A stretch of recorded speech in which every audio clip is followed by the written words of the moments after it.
Film Spotting is presented by Regal Unlimited, the all-you-can-watch movie subscription pass that pays for itself in just 2 visits. Sign up now in the Regal app or at the link in the show description and use code FILMSPOT25, that's FILMSPOT25, to receive your discount. USAA knows dynamic duos can save the day, like superheroes and sidekicks or auto and home insurance. With USAA, you can bundle your auto and home and save up to 10%. Learn more and get a quote at usaa.com/bundle. Restrictions apply. What kind of a show are you guys putting on here today? You're not interested in art? No. Now look, we're going to do this thing. We're going to have a conversation. From Chicago, this is Film Spotting, celebrating our 20th year. I'm Adam Kempenaar. And I'm Josh Larson. The chief voted now. Will you please turn the television set on?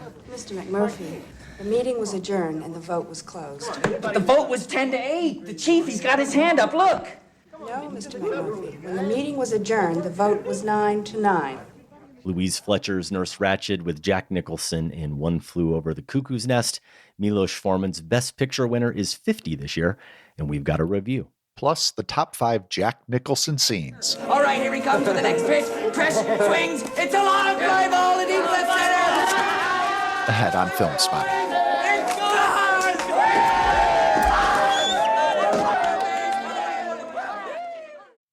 My cat Freddie loves to be brushed and cuddled.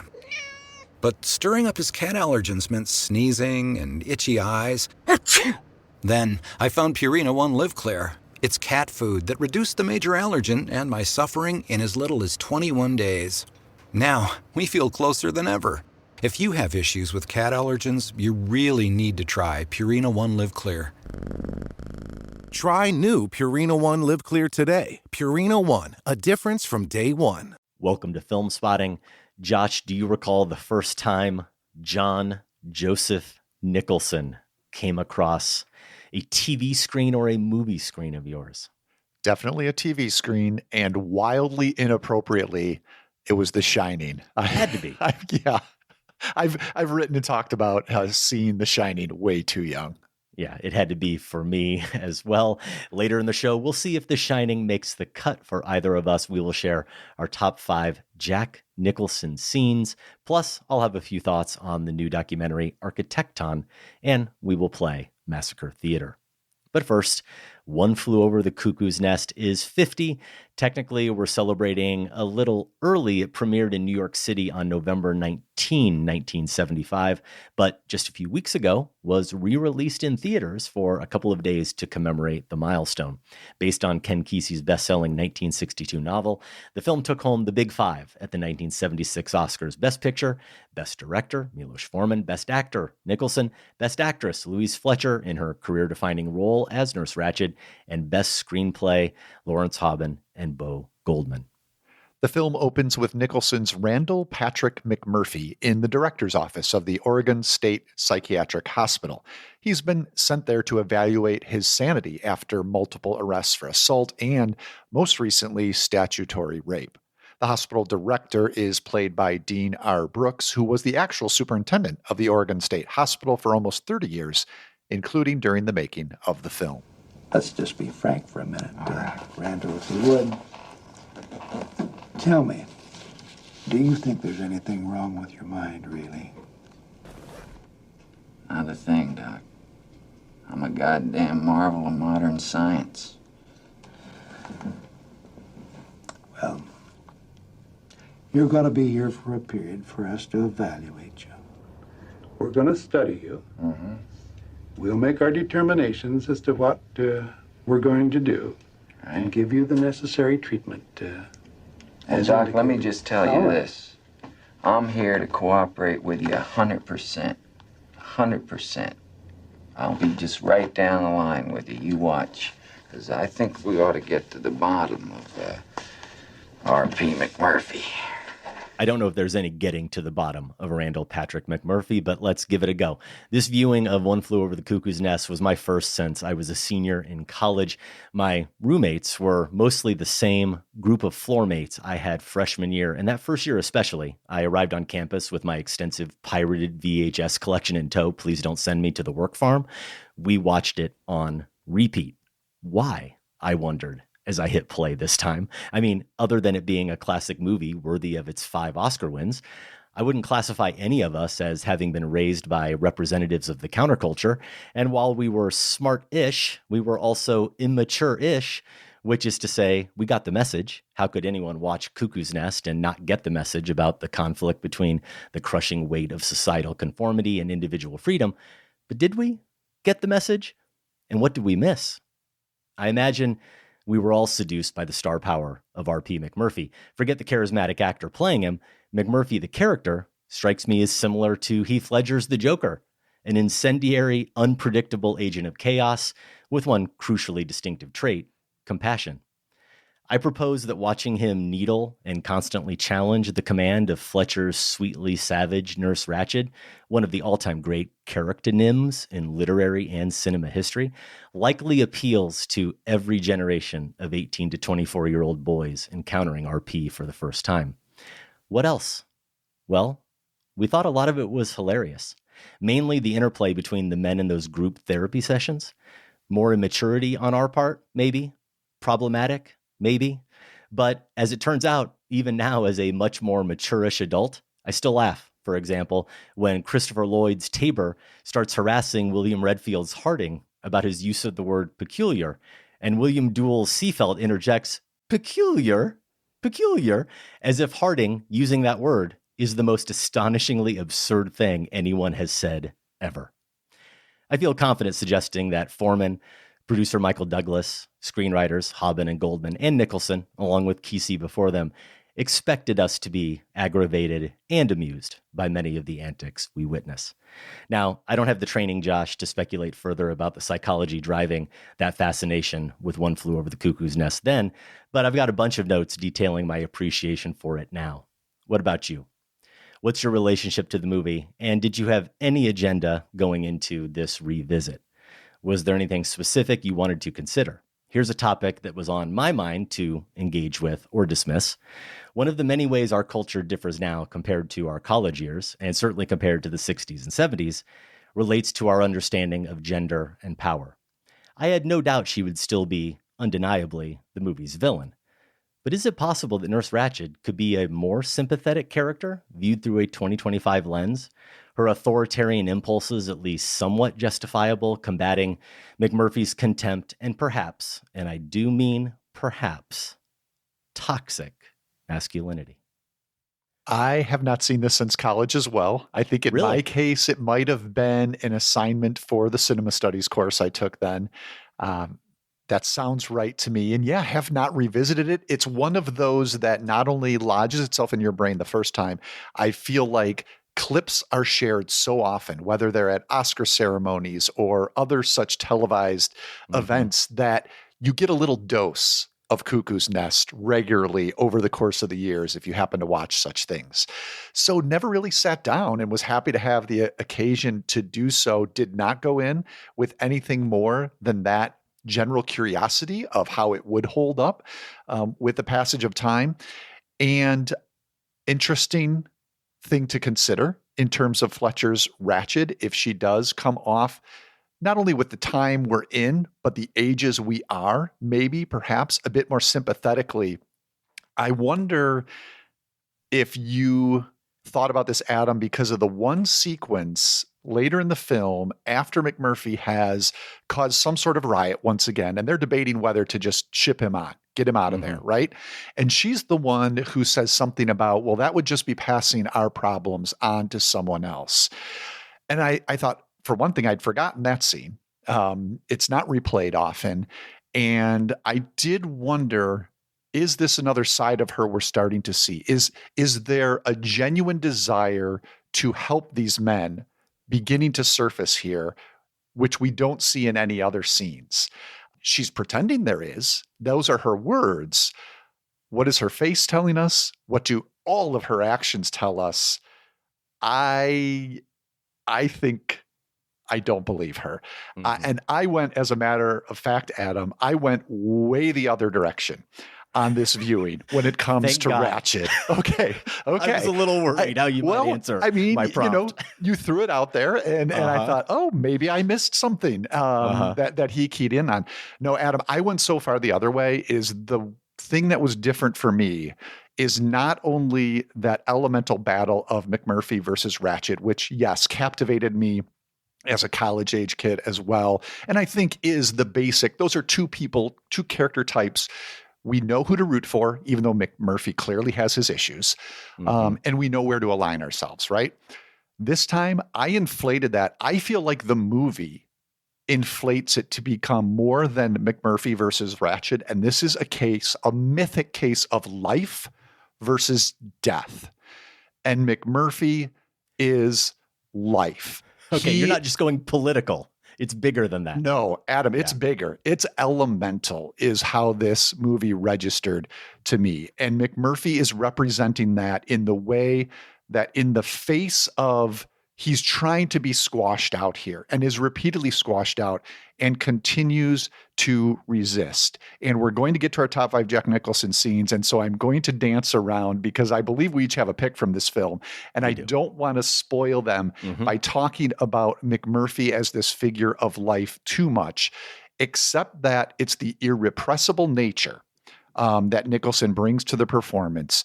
The way that he shares it with his fellow patients and inspires them to choose life in small ways rather than the death that is pervading throughout this film. And Ratchet for me is death. It's in the performance, which is chilling. It's a remarkable anti-performance. She does not reveal anything at all. Her eyes are drained of any spark. Her skin is sapped of any feeling.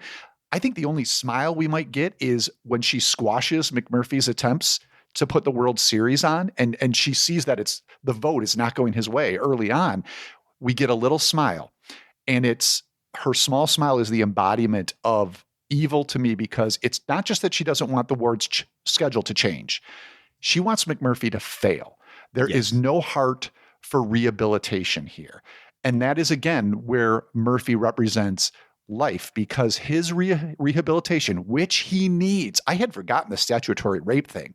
I mean, this is a nasty guy. He needs rehabilitation, but he's not going to find it here because Ratchet will not allow it. He's seeking life anew. Maybe he doesn't even know that's what he's seeking yet. And he's striving to survive, perhaps until he can get it. But in the face of this death, that's all he's going to run up against it at some point. And this brings us to the end. I would love to talk about the ending and how I see that being mythical as well. But yeah, I want to throw it back to you and just hear about this Ratchet question. Although it sounds like you didn't have a newfound sympathy for her either. No. And you're right. McMurphy isn't going to find rehabilitation with Nurse Ratchet.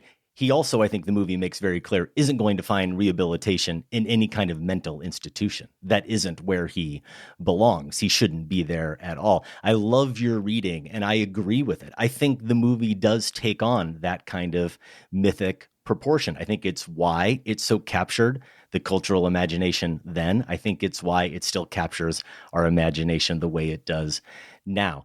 I do think it's worth acknowledging that Ratchet is the only female character of real consequence in a work written, directed, and produced entirely by men. And she is one of the biggest villains in movie and probably literary history. I'm not as familiar with its legacy there, but surely American literary history.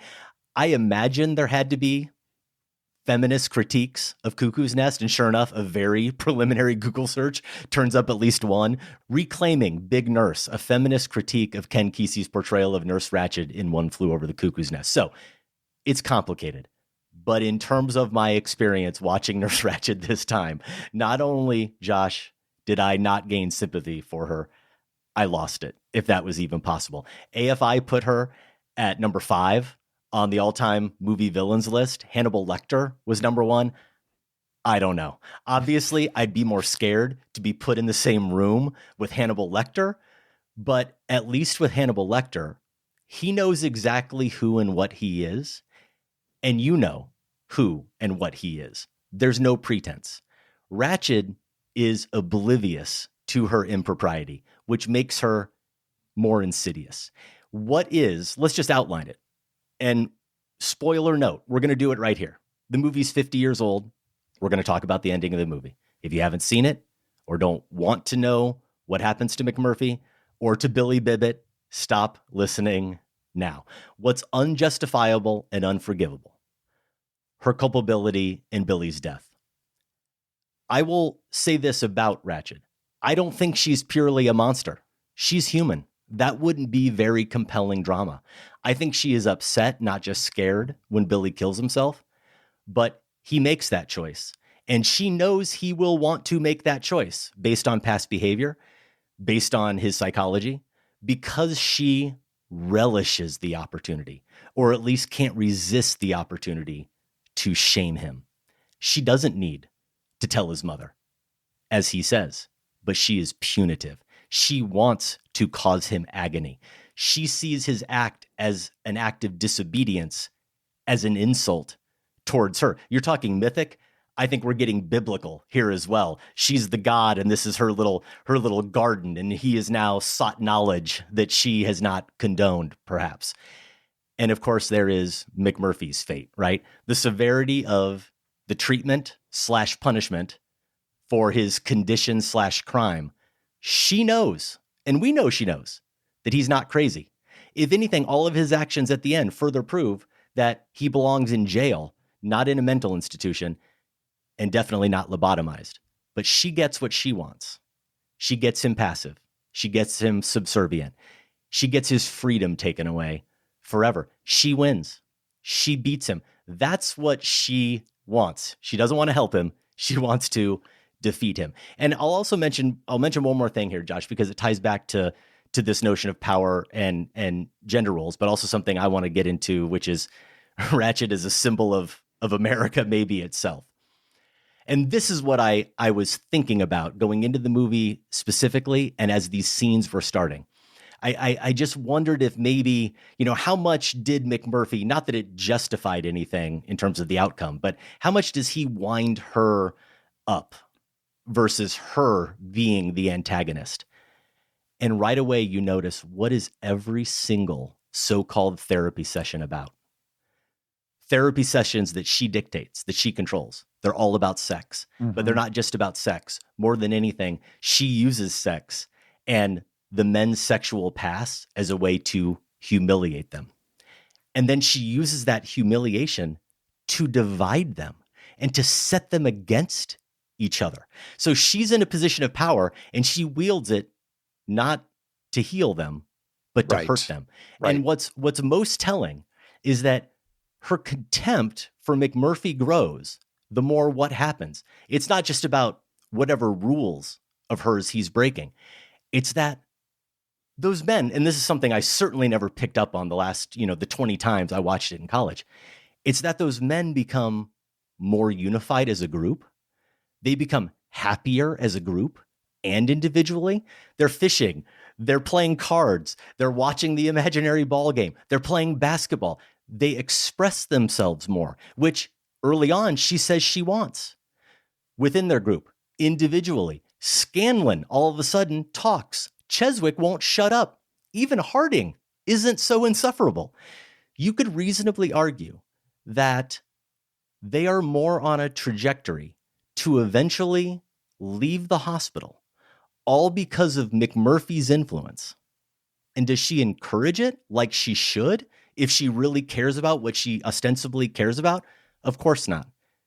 She loathes him. She despises him for it because it diminishes her authority. And because the sounder of mind they are, the more likely they are to question her authority, which is what they do and which she cannot allow.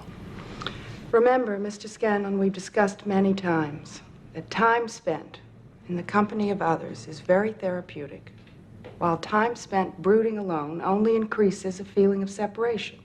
Now, you remember that, don't you? Do you mean to say it's sick to want to be off by yourself?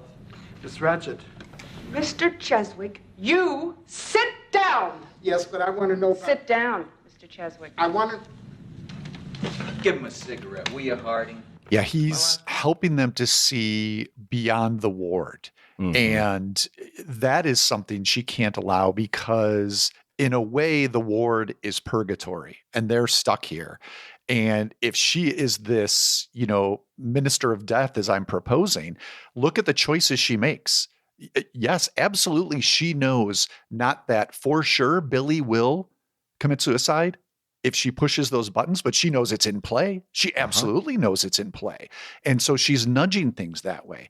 And, McMurphy, as far as it goes with McMurphy needling her, I think his fallibility only makes him more of this figure of life to me, because life isn't the same as goodness. He's no innocent. It's very crucial to me that McMurphy is not an innocent. Yeah. Life is messy. It's full of mistakes. It's full of bad decisions, some of which cause other people pain.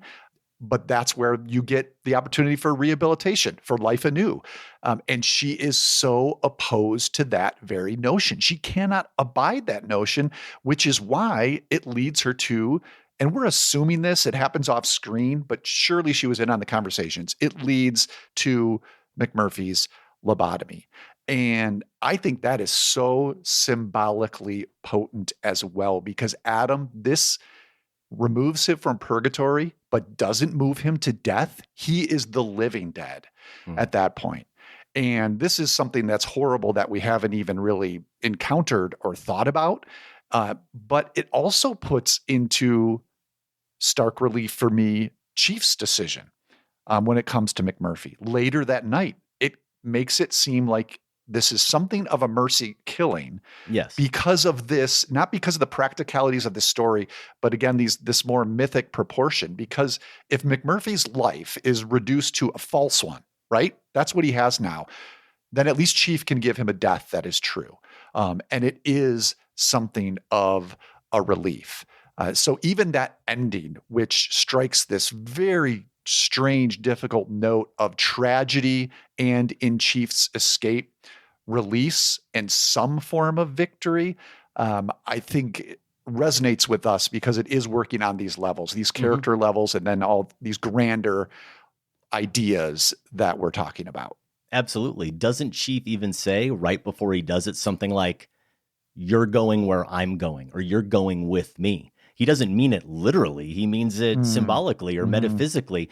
He is sending McMurphy off with him outside these walls. He is freeing him. Absolutely. I do want to say, I'm not going to necessarily say in her defense, but I think it is clear that she doesn't want Billy to kill himself.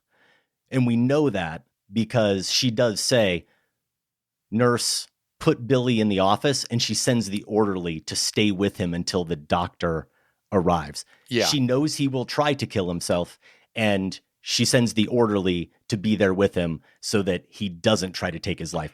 It's more about knowing he'll try to do it, and she wants him to feel the agony. Yeah, which speaks more to the purgatory idea too, Absolutely, right? Is like keeping him in this space under her control. Yeah, and maybe this speaks a little bit, Josh, to your point about, which I absolutely agree with, about not only it being the case, but almost needing to be the case that McMurphy is flawed.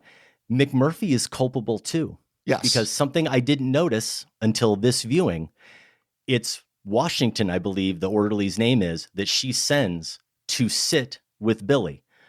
Washington is the one who gets called to come get McMurphy when McMurphy punches the other orderly. It's because of McMurphy that Washington leaves Billy and Billy alone. Kills himself. Yeah. Right? And McMurphy is the one who, not only threw the party, that was the inciting incident, but pushed Billy into the room with the friend, the woman that he has brought. And so there's culpability to go around. Yes. Absolutely. And at the same time, of course, he did this tremendously sacrificial thing, truly a gesture of friendship for Billy. So it's complex, right? Going back to Fletcher and her performance, and it really is, I think, an incredible performance. I called her sweetly savage. What you recognize about her right away is that civility, the coolness and the calmness. She's just a little, but that maddening soothing. Sort of calmness yes, that bad teachers have. She's just a little bit too soothing, as opposed to actually being comforting which is, I think, what makes it remarkable. And I was thinking about that civility. There's something genteel about it. And you think about gentility, like, well, there's elegance to it, or there's grace and, free from vulgarity or rudeness. Okay, that's definitely what she's striving for. But there's another definition of genteel, which is marked by false delicacy, prudery, or affectation. And I think it's the falseness, of course, that we're tapping into. That gentility belies her awfulness. No, she won't be outwardly vulgar or rude, but she will do horrible things to maintain her power. The way she maintains her power is to control her charges. And sometimes that means McMurphy, of course, nails her. He is so perceptive. He says she's dishonest. She says she likes a rigged game. And that's absolutely the case. And Josh, I was looking up something and I found, talk about an insight into a character that nails this so potently. Fletcher, in an interview with Vanity Fair, sometime around when the movie came out or just shortly after, they asked her about how she approached the character and the performance. And it's from the 70s, but this is a July 2018 article in Vanity Fair that references this interview. And, it's ironic. I compared McMurphy to the Joker. The writer compares Ratched accurately to the Joker and other all-time great villains like Hannibal Lecter and Darth Vader. And the interview section that this writer references, it's Fletcher and also Foreman. They landed, Milos Forman, they landed on the perfect insight into the character. And he grew up or experienced an oppressive communist regime. This is what the article says about Fletcher's insight. She thought back to her childhood in Alabama and the, quote, paternalistic way that people treat other people there. Moving to California had opened her eyes to how warped things had been back home. Quote, white people actually felt that the life they were creating was good for black people, she says, a dynamic she recognized in Nurse Ratched in her charges. Quote, they're in this ward, she's looking out for them, and they have to act like they're happy to get this medication or listen to this music and make her feel good about the way she is, unquote. Yeah, and wow. That's how it's chilling. That's how you have to play a character like that as a complicated human with a flawed perspective on the world. She doesn't right? think she's evil at all. It's all for their own good. You can't play her as a symbol or none of this would work. It's working on both levels because the performance is so good. And I'm glad you brought up the gender thing because I do think it's worth considering. We'll have to track down that piece. I would love to read it through a feminist lens. I do think, again, seeing it more symbolically, that this role could have been played by either a man or a woman the same way. And maybe I'm missing, something in the dynamics there because I am a man, but it really felt like it wasn't envisioned in a gendered way, the role. Now, of course, Fletcher's going to bring that to the performance, but yeah, I am interested in seeing someone give it that reading because you're right. She is the only woman. She's dealing with power dynamics herself. She has superiors, right? All men, the doctors in the room that she meets with. She's the only woman in that room. So certainly things like that are in play.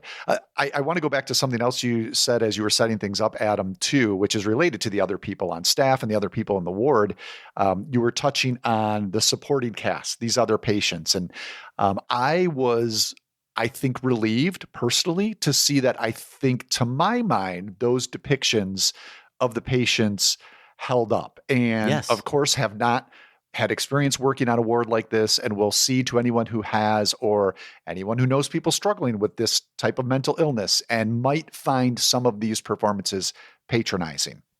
And each one is different. So they all work on different registers. Right. The ones that I found worked really well, you mentioned Christopher Lloyd and also Danny DeVito in the way they seemed very immersed in the background of each scene, not looking to do something, quote unquote crazy to mark their character, but just living as these individual men. DeVito has that squinting smile, but to me, it was always being used as a form of self-defense, right? This was kind of like something he was putting up in front of himself so that he wasn't going to get caught up in what else was going on in the ward. And Lloyd just has this, he's thrumming with this coiled energy, but not in a way that detracts from what else is happening in the scene. I think they're both good. And then Will Sampson as Chief, who I already mentioned, Chief Bromden, we're introduced to this character and told that he's deaf and dumb. And later we reveal that's not the case. And you realize what a sly human being this is, what a sly performance this is, how funny it gets once Chief reveals to McMurphy that he can talk. He's got a great sense of humor and then gets that shattering midnight monologue about his own father and talking to McMurphy about what is the phrase he uses? Working on you. They're working on you. And I saw that happen to my father. He admits his father was a troubled man too, ran into trouble with the law, and how that was used against him unjustly and ruined his father's life. My papa's real big. He did like he pleased. That's why everybody worked on him. The last time I seen my father, he was blinding the satyrs from drinking.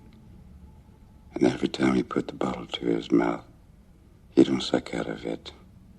It sucks out of him until he shrunk so wrinkled and yellow, even the dogs don't know him. Killed him, huh? I'm not saying they killed him. They just worked on him the way they're working on you. That speech is incredible. I had forgotten about that. And from Will Sampson. And overall, I just found this to be a very credible portrait of the community in the ward. They were fully realized individuals rather than oversized children. Yes. And I'm glad you brought that up too, because as I referenced in the setup there and invoking the word problematic, of course, I think back to us as college freshmen and were we laughing at them? And honestly, Josh, maybe I'm letting us off the hook too easily.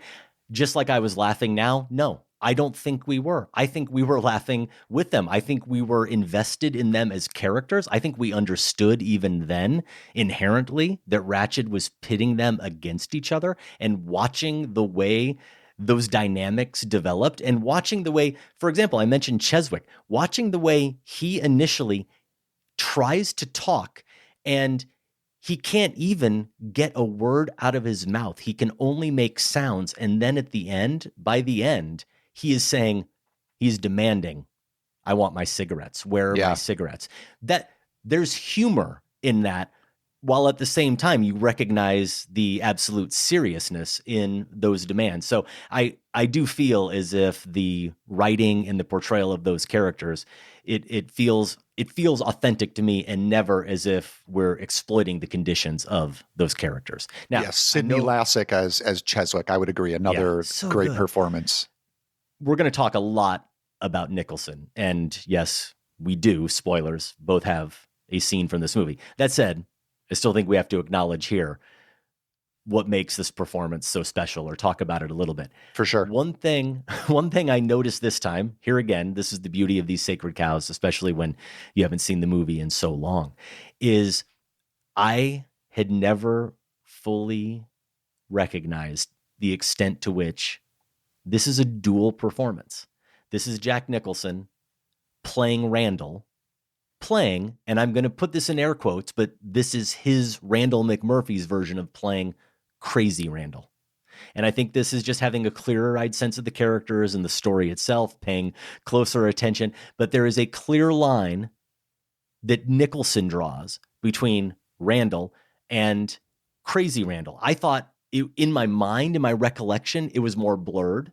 I always understood, and to go back to that phrase, I always understood that Randall was being worked on, like Chief says, that this wasn't fair, that he really shouldn't be here. But I guess when Dr. Spivey is asking him point blank, are you trying to fool us, or are you really crazy? And Randall's coy about it. I thought there was more ambiguity there. I thought that while he didn't belong here, he wasn't 100% acting either. His behavior was enough outside the realm of what society deemed to be normal that we just really weren't sure about him. And seeing it fresh, and here again, maybe just paying closer attention, I don't really think there's any ambiguity. There's the entire scene, first of all, where all hell breaks loose, finally, largely incited by McMurphy learning that acting crazy now has real consequences, that it isn't just a way of getting out of jail, which this whole time he is thought. He thinks jail is worse. And so acting crazy allows him to have a vacation basically here. But now he learns that at least jail has a set end date and this doesn't. He could get stuck here for as long as they deem necessary. And he's really pissed off about it. And that Randall that Nicholson gives us in that group scene and in every scene after, that's a very different McMurphy. Not entirely different, but it is a different Randall than the one we've seen up to that point, at least in the scenes where Ratched or someone in authority is present. Go back and watch, for example, Randall on the boat. That's a different Randall than the Randall we see when he's interacting with Nurse Ratched, where he's really trying to get her to see him in a different light, where he's trying to maintain a certain type of performance. That group scene where the curtain has fallen, right? The manic energy is dissipated. The devilish Jack grin has disappeared. He's no longer larger than life. We see a despondent, disappointed, frustrated, tired Randall. He's just a more human character. I always saw him as the same Randall because it seems like it's the same size Jack performance. He gets really angry. He breaks the glass. He grabs the cigarettes, but it is not at all. And I want to say one more thing, Josh. It's fascinating too, because it speaks to how strong I think the story and the writing are. The entire time he's crazy Randall, he's willfully fighting with Ratched. He's trying to break her down. He's trying to stay there, as I said, not go back to jail.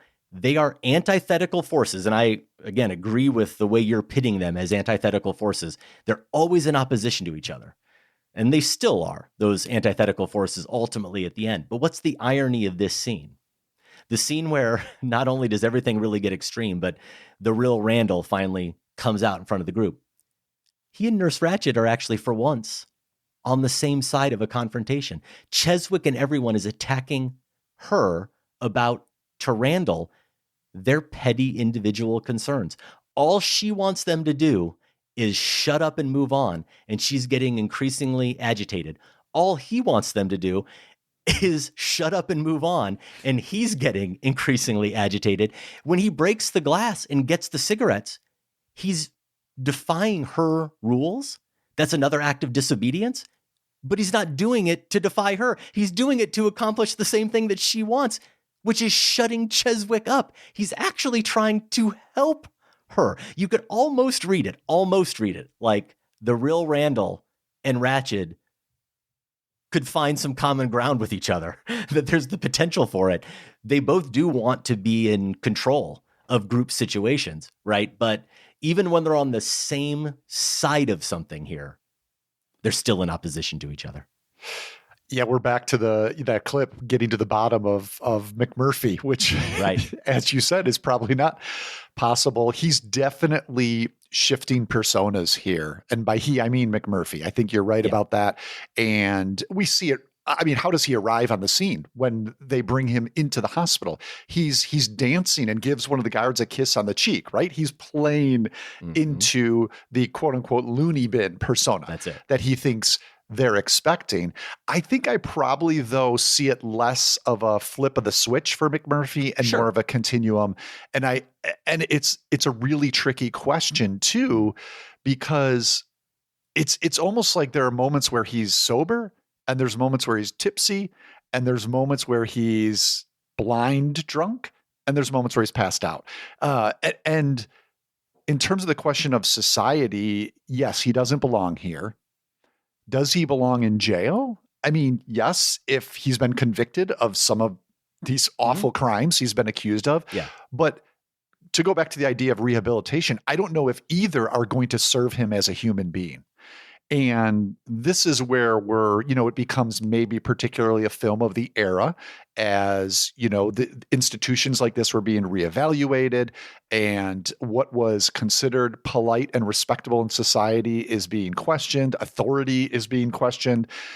This is where the role is so perfect for Nicholson and who he was in the 70s, because when you think about, he had already established himself with this sort of iconoclastic persona with 5 Easy Pieces, The Last Detail. So we know this is something Nicholson can do really well. But I do think it's, if not better performance, no, I think it probably is a better performance than both of those. It's because it has these layers you're talking about of shifting who he wants to be for people in different scenes. But I especially like the delicacy that Nicholson brings. You've already touched on it in some of the scenes you've talked about. I want to go back to that entrance exam he has. And here he is he's being particularly cagey. He's sobering up and then getting a little tipsy again in the same moment, right? With the director.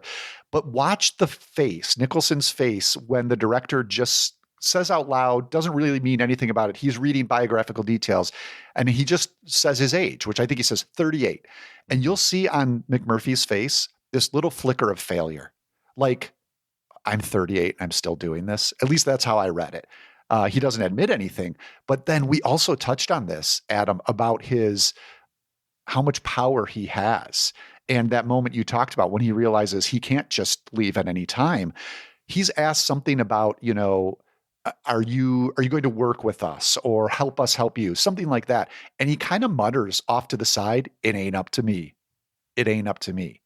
He knows a little bit already, if not that this hospital is against him, but that society has already, respectable society, institutional society, has aligned itself against him, and he doesn't have a place within it anywhere. I just think what's remarkable about Nicholson here is, even when he's being his most impertinent as McMurphy, you get a sense that he's a cocky, cornered animal. He's always still the cornered animal. Yeah. And to be able to do both of those things at once is a delicacy that maybe some of those earlier parts where he was really leaning into the bravado, you don't see quite as much. Different parts, different people he's playing. So that makes sense.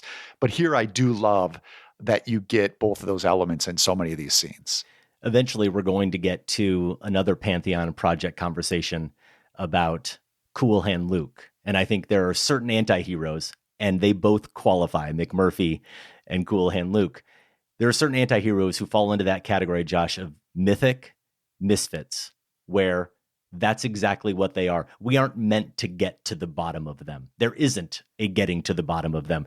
They are symbolic representatives. They are meant to draw out these types of mythical conflicts. We are supposed to confront them through them. McMurphy doesn't belong there, but as you said, he probably doesn't belong in jail, but he doesn't belong in society either. What do we do with him? What do you do with someone like Luke, who doesn't belong in the jail that he's in, but he also doesn't want to and doesn't belong in the society that he's in? That's the beauty of this type of art. Man, I have been thinking about Newman quite a bit lately in this context, because watching other Nicholson films, having recently done our top 5 Gene Hackman scenes, also known for playing anti-heroes of a type. And I did just see HUD again at Doc Films here at University of Chicago. And that is a great conversation to have at some point of these sort of 70s, late 60s era anti-hero figures that the likes of Newman and Nicholson and Hackman specialized in. We'll probably get to some of that in our top 5. One Flew Over the Cuckoo's Nest is currently available VOD, and if Nurse Ratched won't let you watch it, you can just act out the whole thing for yourself. If you agree or disagree with anything we had to say, or if you just have comments about the film, we'd love to hear them. Feedback@filmspotting.net. Koufax looks down, he's looking at the great Mickey Mantle now. Here comes the pitch, Mantle swings. It's a home run! Gentlemen, stop this. Stop this immediately. Listening is the number one thing you could do to support an independently produced show like ours. A couple more things you can do. Take a minute to give us a rating or a review on Apple Podcasts or Spotify. Doesn't matter if you're brand new or have been around for 20 years. Every new review helps us reach new listeners. Now, this is usually the spot where we mention the other thing you can do to help us out. That's join the Film Spotting family, and then we'll feature a member of the Film Spotting family. Instead, this time, we're going to share a couple of voice messages that listeners submitted ahead of Film Spotting Fest back in March. We're going to highlight some more of these over the course of our 20th anniversary year. We do offer a few prompts for these voicemails, asking folks to share a favorite show memory or something they appreciate about the show. They could really say whatever they wanted, though. So here's what we got from a couple of longtime listeners. Hey, Film Spotting, it's Trip Burton from Chicagoland. I've been listening since 2005, the full 20 years. It was the first podcast I ever discovered. And the thing that I value most about Film Spotting from day one is the listener involvement in the show. From the moment I listened to the show the first time, it was about not only reviews and top 5 lists, but it was about shouting out listeners and listener feedback and Massacre Theatre and giving nicknames to listeners and making them into celebrities. I remember the first time I ever had something that I sent in read on the show. I remember when my son's picture in his Film Spotting onesie was on your website. I remember the first live event that I went to where I actually got to talk to Adam and talk to Maddie Ballgame. And I've sat down at events and I've talked to all of you. And then in 2020, the world shuts down and you bring us all together on Zoom in Trivia Spotting and other events. Trivia Spotting and Film Spotting have given me some of the best friends that I have right now. It has given me a community, and you guys have shared all of that with us and made us feel like integral parts of the show.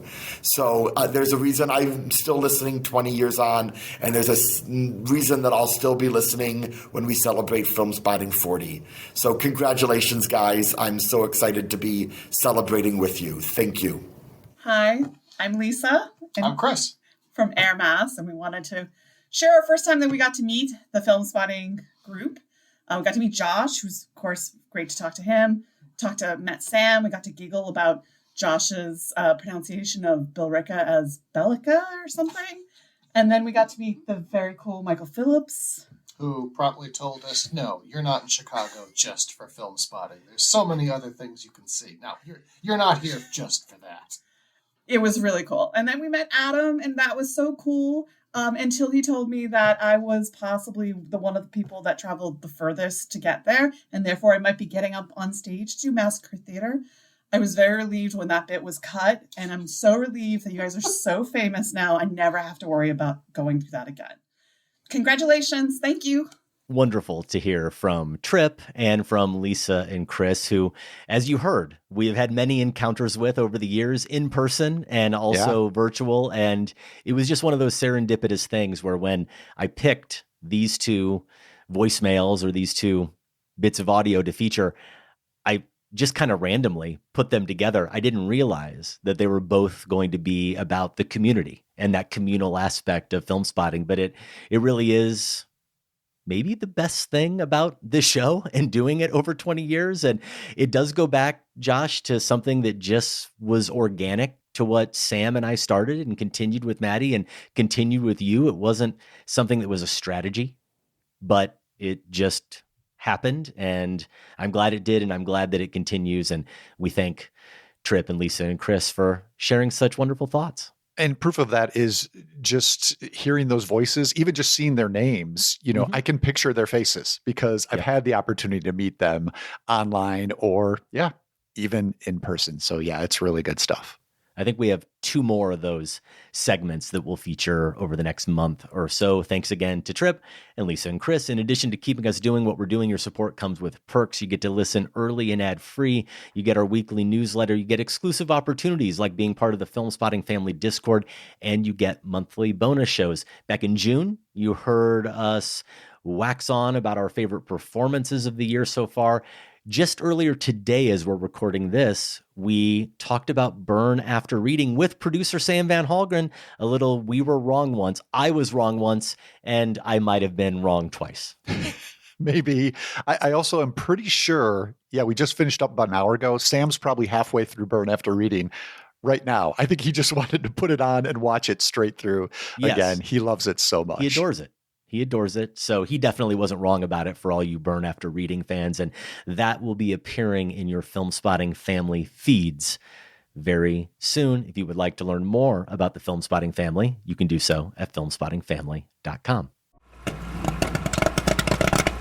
Josh, I haven't listened to the entire episode from last week with Michael Phillips, and that's mainly because I haven't seen the movie Eddington yet.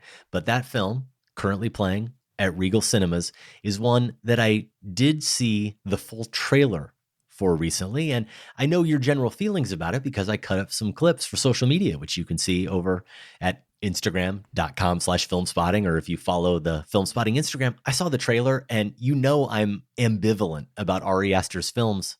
The trailer looks incredible. The trailer looks like the kind of film I'd love. So I want to see it. I'm going to see it. And I might see it at a Regal Cinema near me. I think you should.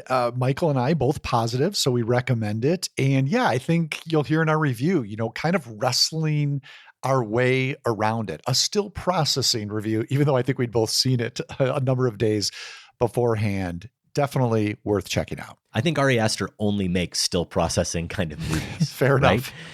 I also know that Michael Phillips recommended the Fantastic Four First Steps, which you could not be quite encouraged enough to go see ahead of that show. But based on what Michael said and based on the positive reviews, I thought I was completely out of the superhero thing. Some people wrote in and suggested that we should be out of the superhero thing after hearing our Superman review. But Fantastic Four also playing at Regal and a movie like Eddington, I think I'm going to see. I think I'm going to catch it in the theaters. I'm curious enough now based on the positive reviews. I have been nudged in that direction as well. Yes, from listeners, by Michael, and yeah, even some family members who saw it over the weekend and had a ton of fun. And one more coming soon to Regal Cinemas that I also saw the trailer for, that we have on the docket. Have you seen the trailer for Weapons? That movie looks have avoided creepy. I've seen it's one of those, Adam, and sometimes I'll do this, especially with horror movies, because I don't want anything spoiled. When it starts, I'll catch the first 10, 15 seconds, and then I just close my eyes and cover my ears. And See, I love that so much. It was intriguing enough, those early seconds, that I thought, I don't want to know more of this. That's so amazing. And we've talked about this before. Both of us are people who don't like to watch trailers. We never seek them out. I usually don't get to movies early just anyway, but I also don't want to see trailers, but I don't go that hard. If I do get there early and a trailer plays, I don't cover my eyes or plug my ears. Not for all of them, just ones I know that I love that definitely going to see. That you do that. That's amazing. I saw Weapons, and it's just one of those premises that it's a high concept that I can't wait to see how they do or do not deliver on it. Yeah. So I'm going to be there. And those are two options you can see now. One option you'll be able to see later at a Regal Cinema near you. And with Regal Unlimited, you can maybe see those movies for free. Regal Unlimited is the all-you-can-watch movie subscription pass that pays for itself in just 2 visits. And Regal is offering our listeners endless movies for less. If you sign up for Regal Unlimited using code FilmSpot25, you'll get 10% off a 3-month subscription. Regal Unlimited is the only truly limitless movie subscription pass. You can see any standard 2D movie anytime with no blackout dates or restrictions. And you won't just save money on tickets, you also save on snacks, and you get 10% off all non-alcoholic concessions. So sign up now in the Regal app, or we have a link in the show description, and you can use code FilmSpot25 to get your discount. The McDonald's Snack Wrap is back. You brought it back. Ranch Snack Wrap. Spicy Snack Wrap. You broke the internet for a snack. Snack Wrap is back. Ba-da-ba-ba-ba. Architecture is just a way to think about how we live.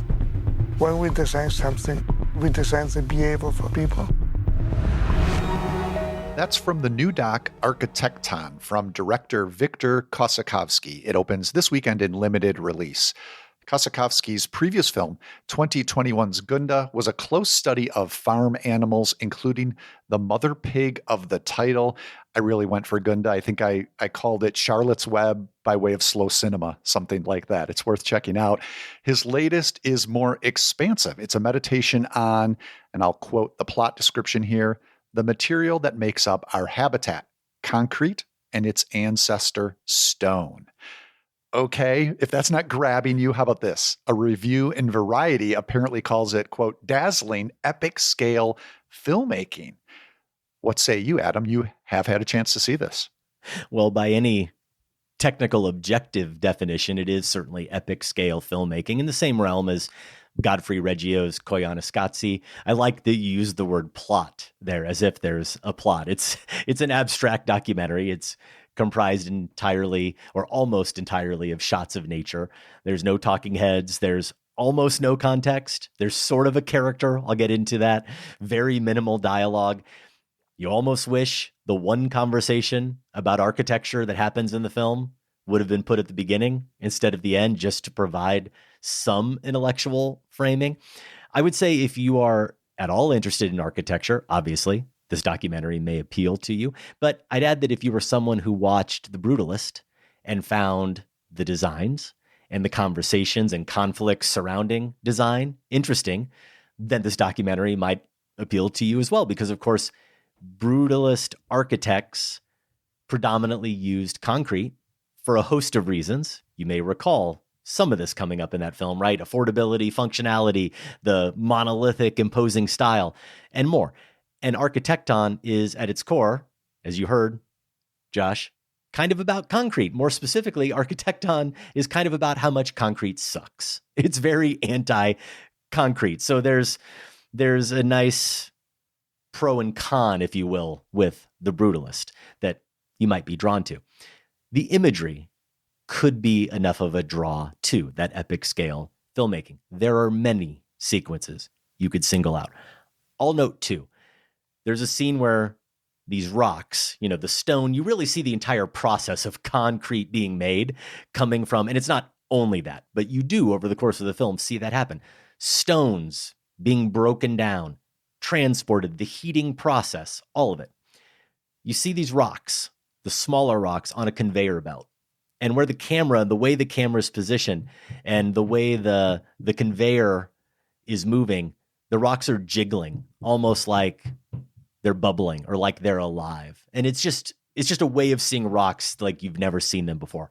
There's also drone footage of train cars loaded with stones, and they're whisking across a desert that honestly rivals the majesty of anything in Lawrence of Arabia. It's stunning. If none of that immediately grabs you, you want something a little bit more intellectually challenging to grab onto, I'll offer this, and I'll confess, in 20 years of doing this show, I think I can count the number of times I've referenced the press notes on one hand, maybe two. And those were almost all interview situations, not review situations. And I'm not suggesting a critic shouldn't reference them. That's what they're there for. It's just not usually part of my process. But this is a case where I did feel like I needed some additional context to be fully confident in what I was seeing or what I thought I was seeing. Some of the footage is from the part of Turkey where a 7.8 magnitude earthquake hit in 2023. And in the press notes, Kossakovsky says, in Turkey, we filmed in two areas, very close to each other. In the earthquake zone, where everything made from concrete was destroyed, but 4,000-year-old buildings made from stone remain in place. Civilizations became less durable once we started building with metal and cement. With this juxtaposition, the movie wants us to contemplate how it is that we clearly know how to make beautiful, enduring structures, and Kossakovsky showcases many other examples as well. Yet all too often we continue to make ugly, disposable structures. For all our supposed sophistication and technology, why do we regress, not progress? I said there was sort of a character. So I like that question. I like thinking about that provocation. I said there was sort of a character. The only architect we meet is an Italian named Michele DeLucci. And that's because when Kossakovsky began his research for the film, he reached out to 20 of the most famous architects in the world, and he asked them two questions. Why did you become an architect? And what should be the dominant focus of the modern city? And he explains that, back in the olden times, right, in Western civilization, especially in Europe, but also in other parts of the world, of course, what was the focus of civilization? It was religion. So everything was built around cathedrals. Well, religion is no longer the focus of civilization and these cities. So he asked them, what should it be now? And some proposed schools or libraries or even shopping malls. I'd love to hear from those who propose shopping malls. And according to Kossakovsky, he said only one offered a clear-cut and universal idea, and it was DeLucci. And his grand idea, this is from the press notes, instead of a cathedral or a shopping mall, he was thinking about open space, empty space, a circle where man cannot enter. Never. It should be in the center of our cities in order to remind us that nature is at the center of our existence. So he even acknowledges that other people talked about it being sustainable and there should be green aspects to it, but they were all still talking about concrete and metal. And only DeLucci was like, no, it should just be nature, basically. And so you see over the course of the film him cutting back to this circle being created. I'm not entirely convinced that it's a small circle on his property. I'm not entirely convinced that returning to scenes of DeLucci watching two men hammering stones into his lawn to form a magic circle offers the powerful statement Kossakovsky desires, but I appreciated the modest enterprise's poetic implications, and I appreciated enough of the visual poetry I saw in Architecton. I'm hooked. I mean, this all sounds great to me. And yeah, especially having liked Gunda, I think there's actually an Architecton screening tonight. So if I get out of here pretty soon, I might try to make that, but otherwise we'll definitely catch up with it on release for sure. Architecton is currently playing in limited release. I look forward to your thoughts once you see it. If you like Gunda, though it does sound like a different scale of filmmaking, as we alluded to, I have a feeling you will appreciate this film as well. Next week on the show, Josh, have I been tricked? Well, maybe I'm the one who's tricked myself into seeing a horror movie because I saw the trailer for the new film starring Alison Brie and Dave Franco together. It looked really interesting to me. They're a couple who experience a supernatural encounter that transforms their relationship and apparently their flesh. It was a film that debuted at a midnight screening at Sundance earlier this year. And then maybe it's changed in the last couple of days, but recently this was a 100%er on Rotten Tomatoes. People are really digging it. IndieWire's Kate Erbland was at that midnight screening at Sundance, and she called it a crowd-pleasing and screaming little ditty of a midnight treat. So are we going to see it and talk about it? I mean, I did raise my eyebrow when this showed up on the schedule as a sure thing. I thought, wait a minute, does Adam know what this is about? But yeah, I'm definitely intrigued. Glad to hear you are as well. So I think we're going to put ourselves through this, Adam, and we'll see what we feel on the other side. Okay. And we will see if we're ready finally for our close-ups. We talked about The Apartment, a Pantheon Project review of that Billy Wilder film a couple of weeks ago. And Sunset Boulevard is turning 75 this year. So this is kind of the doldrums. August, those first few weeks of August, especially when summer is sadly kind of ending. So this is why we're taking advantage of these weeks to see movies, re-see movies, and talk about films like One Flew Over the Cuckoo's Nest and even The Apartment and Sunset Boulevard. So that is on the schedule right now. Josh, are we sticking with it? Yeah, I can't wait to revisit this one. I don't know when the last time was that I watched it. It feels quite a while ago, though it also has that similar status I mentioned with One Flew Over the Cuckoo's Nest, where you see clips at award shows and movie appreciation documentaries and that sort of thing so often that it seems fresh in my brain, but a full viewing with it's been a while. We will also have results from the Sunset Boulevard inspired Deeply Flawed Film Spotting poll. I'm not sure if this one is deeply flawed, but those might be my famous last words. It asks you to choose one and only one actress playing an actress going through it. I did notice that Michael Phillips missed those directions. The options are all great.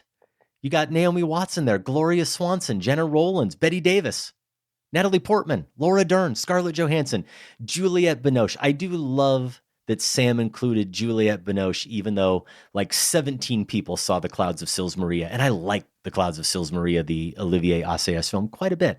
But I don't expect it to fare well in this poll. We will have those results. I have to imagine that Naomi Watts is currently leading that poll. I haven't looked. It was one of Michael's two choices, yes, probably your choice as well, yes. I believe. And yes. Yeah, I went with Jenna Rollins in opening night, but can absolutely understand a vote for Naomi Watts in Mulholland Drive. If you want to vote in that poll, you can also leave a comment. Please do it at filmspotting.net.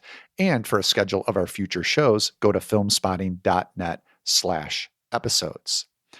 Sunset Boulevard, Adam, one of the key texts that influenced Robert Altman's The Player. So we'll be sure to touch on that connection at Cinema Interruptus, which is right around the corner now. This is going to be August 11 to 14 at Chicago's Gene Siskel Film Center. 4 days of communal film criticism. We're going to work our way through the player scene by scene.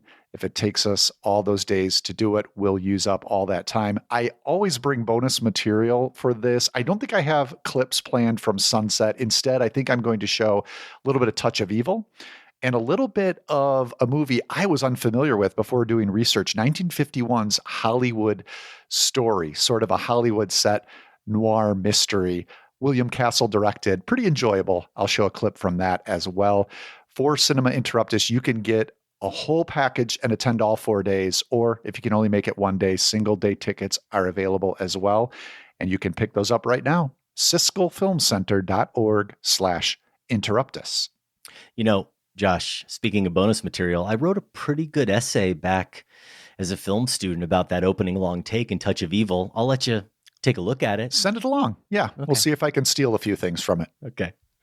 This week on our sister podcast, The Next Picture Show, looking at cinema's present via its past. It's part 2 of their Men of Steel pairing.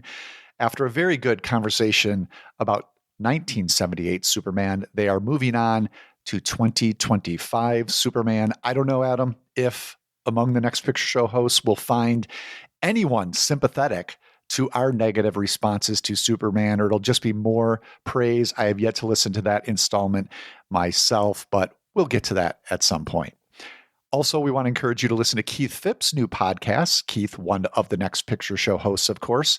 His new podcast is called The Laser Age, and he's exploring science fiction films from the second half of the 20th century. That, too, is available wherever you get your podcasts. Time now for Massacre Theatre, where we perform a scene and you get a chance to win a film spotting prize. Last time, we massacred this scene. Sup, Soups? Wow, it's Batman, and he's at my house right now. What are you doing here? Don't worry about it, Doug. I'm not here to throw down or anything. No, I would crush you. Okay, sure. Hey, listen, thank me later, but I just happen to be in the hood, and I figured that you could probably use the company. Wait a minute.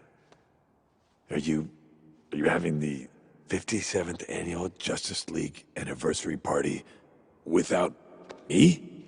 No.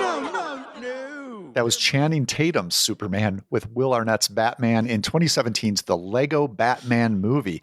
It was written by Chris McKenna, John Whittington, Seth Grahame-Smith, Eric Summers, and Jared Stern, and directed by Chris McKay. That massacre was part of our Superman extravaganza a couple of weeks back. We did review James Gunn's Superman, and we also shared our top 5 Superman moments. So, why that scene from the Lego Batman Movie?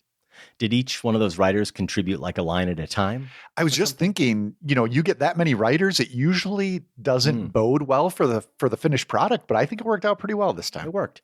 Matthew from Brooklyn, New York says, in last week's episode, you massacred a scene from the Lego Batman, the obvious connection being that you discussed Superman, but more deeply, this could have been because, although it didn't work for you, James Gunn brought a different take on the character, especially the visual look of the world, just as Lego Batman did.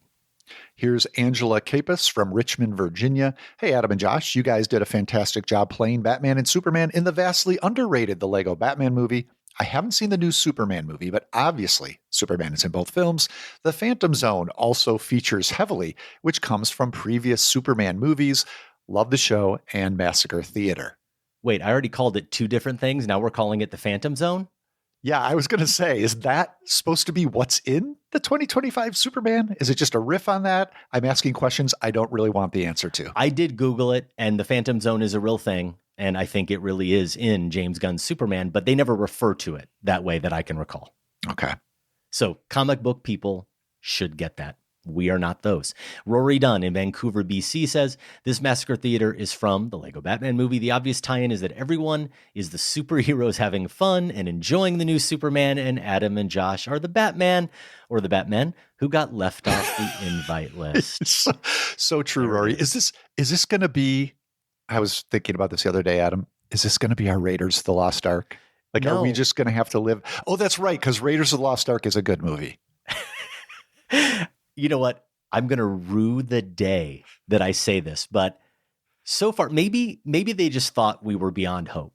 So far, the email bag, feedback@filmspotting.net, we've gotten more emails supporting our take than those telling us we were intriguing. Okay, So- because that's not the case on the Film Spotting Please bring family Discord. The No. Discord, we're taking some heat. And, again, more reason to join the Film Spotting family. If you want to give us that heat, you can I just do it think there. they heard it and they were like, there's no point. It's probably true. So reach into the Film Spotting hat and pick out this week's winner. Our winner is Steve Whitford from Rhode Island. Congratulations, Steve. Email feedback@filmspotting.net and we will set you up with your very own Film Spotting t-shirt or tote bag, or if you're not a member of the Film Spotting family, you can have a trial membership. How did I come to this? Not again. I played Richard III. 5 curtain calls. There were 5 curtain calls. I was an actor once. Damn it, now look at me. Look at me! I can't go out there and I won't say that stupid line one more time. We move on now to this week's edition of Massacre Theatre. It is a sort of funny voice. We'll see how funny it is. A funny voice edition of Massacre Theatre, and Josh will be the one taking on that heavy burden. It's a pretty short scene, and it's one in which we will be cutting out some extraneous voices so we can focus in on the two main characters. There's one line in particular here that should give it away if you know this film, and I think maybe we can leave it at that. You're kind of insulting the original actor, Adam. I don't think they intend this to be a funny voice. That's I think a good it's point. I think it's intended to be quite cool. I am actually fully insulting you. That was my okay. point. All right. as long as things are back where they should be. Okay. I'm going to start it off. You're going to give me the action. And action. This may seem like a really stupid question. There are no stupid questions. You inherit $5 million the same day aliens land on the Earth and say they're going to blow it up in 2 days. What do? That's the stupidest question I ever heard. I don't know. Probably row out to the middle of the lake somewhere, bring a bottle of tequila, my sax, and some Bach. How very? Later. Definitely. And scene. There will be no insults here. I practiced that earlier today, and it was 1/50th of the performance that you just gave. Oh, wow. I did hit a few beats with 110%. So I'm glad. Yeah, it's not the performance that actor gave, but it was a performance. I think in his head, that's the performance he was giving. Maybe so. If you know what film we just massacred, email the movie's title. We think you do. Email the movie's title and your name and location to feedback@filmspotting.net. The deadline is Monday, August 11. We'll select the winner randomly from all the correct entries and announce it in a couple of weeks. This episode is brought to you by Indeed. When your computer breaks, you don't wait for it to magically start working again. You fix the problem. So why wait to hire the people your company desperately needs? Use Indeed's sponsored jobs to hire top talent fast. And even better, you only pay for results. There's no need to wait. Speed up your hiring with a $75 sponsored job credit at Indeed.com/podcast. Terms and conditions apply. How much are you worth? I have no idea. How much do you want? No, I just want to know what you're worth. Over 10 million? Oh, my, yes. Why are you doing it? How much better can you eat? What can you buy that you can't already afford? The future, Mr. Gitz. The future. Now, where's the girl? Man of the Hour Jack Nicholson there with John Huston in Chinatown. Before we get to our top 5 Nicholson scenes, some poll results. A couple of weeks ago, we asked you to choose one and only one Nicholson performance. I said there was one role running away with it. Turns out it was neck and neck. The options we gave you: Gittes in Chinatown, Badusky, The Last Detail, Joker in Batman, McMurphy in Cuckoo's Nest, Torrance in The Shining, or Other. Josh, how did it come out? Other is in last place with 5%. Joker got 6% and Badusky got 7%. A little closer here with the top 3. Torrance in The Shining, 21% of the vote. And 1% separates the second place finisher with 29%, McMurphy from Cuckoo's Nest. That means that Gittes took it. Chinatown got 30% of the vote. I'm surprised. I really thought McMurphy would maintain that lead and run away with it, though, of course, Chinatown, an incredible film, and I do love that character, Jake Gittes. Here's Jan McDaniel. McMurphy in Cuckoo's Nest is a singular Nicholson performance, primarily for the honesty of his portrayal. All these roles are powerful, but there is a stylized quality to them, either because of the era, Chinatown, or the genre, The Shining, Batman. Nicholson puts a layer of artificiality into his acting, but with McMurphy, he transforms from a con, turning into a reformer that so shakes the establishment he's redacted, well, we spoiled it, to eliminate his power. This is high watermark Nicholson, in my honest opinion. We also got a comment from Bill Van Zant. These are all great choices. I finally watched The Last Detail not too long ago and considered it for my vote here, but I just can't get Nicholson's Joker out of my head. Deranged and clearly having a good time with it. Might not be his best performance, but it's the movie I'd most enjoy watching again. Here's Josh. Of the nominees, it's got to be Chinatown. Cuckoo's Nest is a close second, but over his career, 5 easy pieces. Fatally flawed again, he says, exclamation point. Man, harsh, Josh.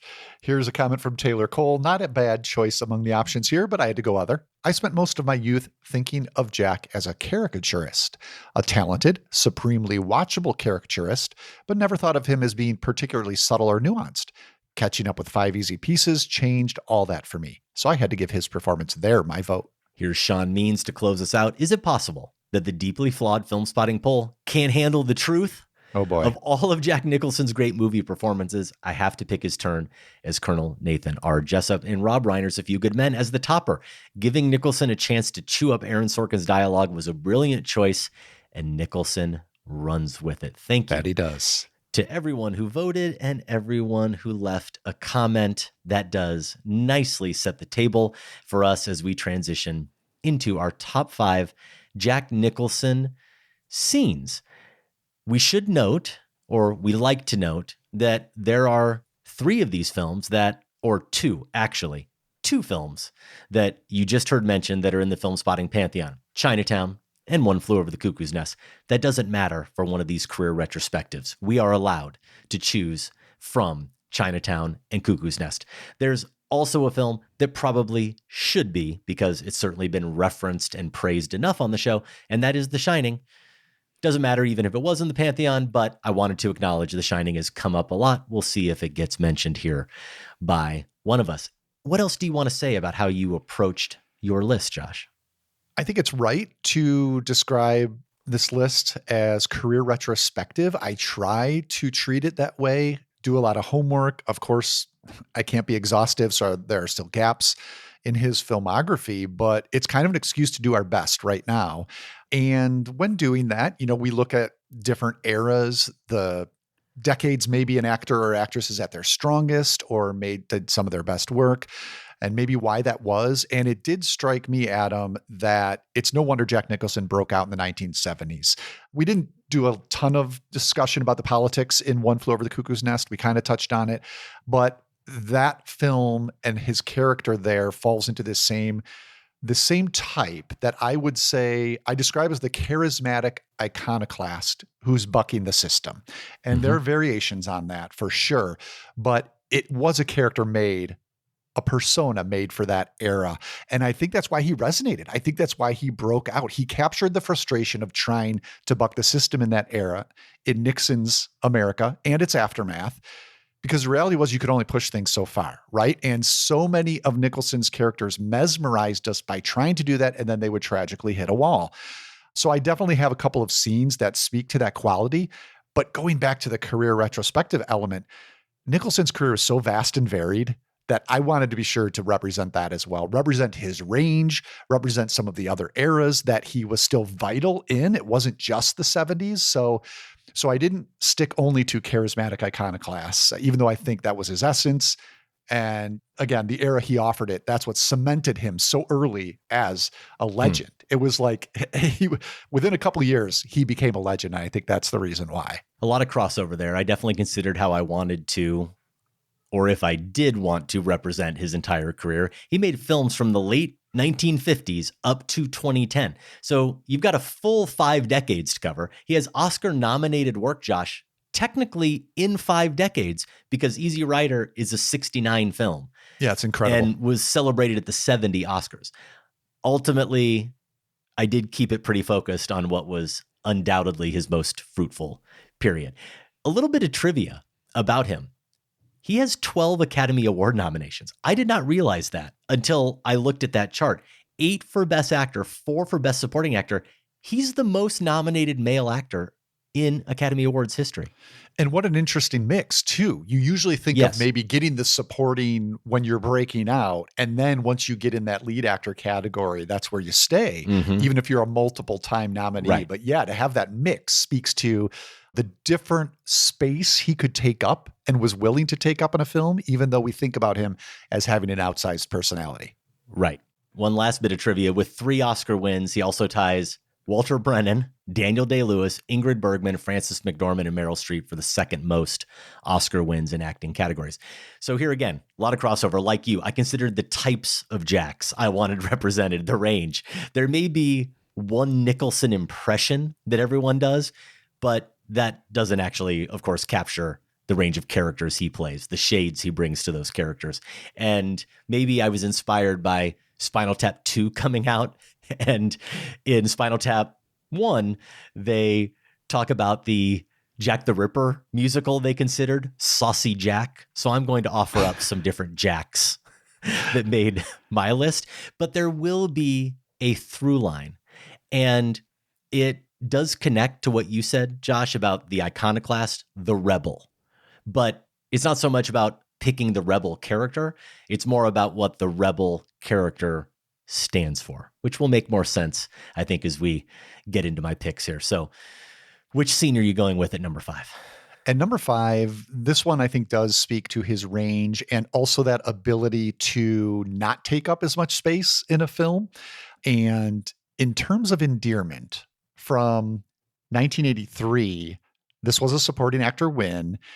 You can almost sense not the relief, but just the fun he's having not needing to carry the movie, because he's not the main character, but he's so good in it. I also wanted to include something from Terms of Endearment because I did want to represent his romantic side on screen, that he had that. And he did have this run of films in the 80s that were in this vein. 2 of them I hadn't seen before, Terms of Endearment and then 1986's Heartburn. Heartburn failed me. I got to admit. I mean, Nicholson and Meryl Streep, they're doing their best to bring it to life. But Terms of Endearment, that I found to be a performance bonanza. So I am going to go with A Moment from Terms for my first pick here. The clear strength of this James L. Brooks Best Picture winner are the performances. You get great work from Nicholson, Shirley MacLaine, my goodness, and Deborah Winger, who Winger's probably the strongest of the 3. Even though MacLaine and Nicholson, they both won Oscars. He is Garrett Breedlove, a former astronaut who lives next door to MacLane's Aurora Greenway. They're both flirtatious. They're frisky and middle-aged. They each have their own sets of admirers. And yes, initially they despise each other. The movie eventually gets around to them having this fling, and it's full of passion. It's full of real honesty for a short while that only 2 people at this stage of their lives together, I think, can have. But Garrett just can't commit. So there is this heartbreaking moment where he makes that clear. And this is even, Adam, after he has flown to meet Aurora at the hospital where her daughter, played by Winger, is terminally ill. And you feel like this is the turning point in the movie, right? His appearance there, it's where maybe he's going to fully give of himself. He has a surprise arrival at the hotel. It's incredibly romantic. But then when she brings him back to the airport, she puts herself out there and he just can't do it. I was curious. Do you have any reaction at all to my telling you I love you? I was just inches from a clean getaway. Well, you're stuck, so face it. I don't know what else to say except my stock answer. Which is? I love you too, kid. I love you too, kid. That's my pick. That's my scene. You've got to see Nicholson smile. The one he gives here. Yeah. It's irresistible and maddening because Garrett knows he's being awful and he knows he's going to get away with it. And so that just really, really hurts for Aurora, of course, but for the viewer as well. So I'm going to go with a supporting performance pick here at number 5. That's the Oscar Nicholson one. And I just really like it because it does allow him to be in that romantic gear, but he's not betraying the flagrant charisma that was also a part of his persona. So for me, it's I love you too, kid. He is. He's so much fun in that role. He's irresistible, even as he won't commit. He seems to stand for everything that she doesn't stand for. And yet you know he is, as you said, going to get away with it. There are people like that in the world, very few people like that in the world, maybe.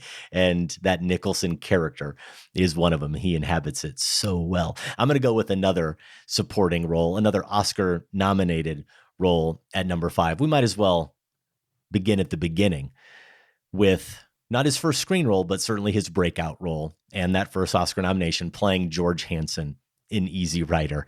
And I'm calling him Poignant Jack.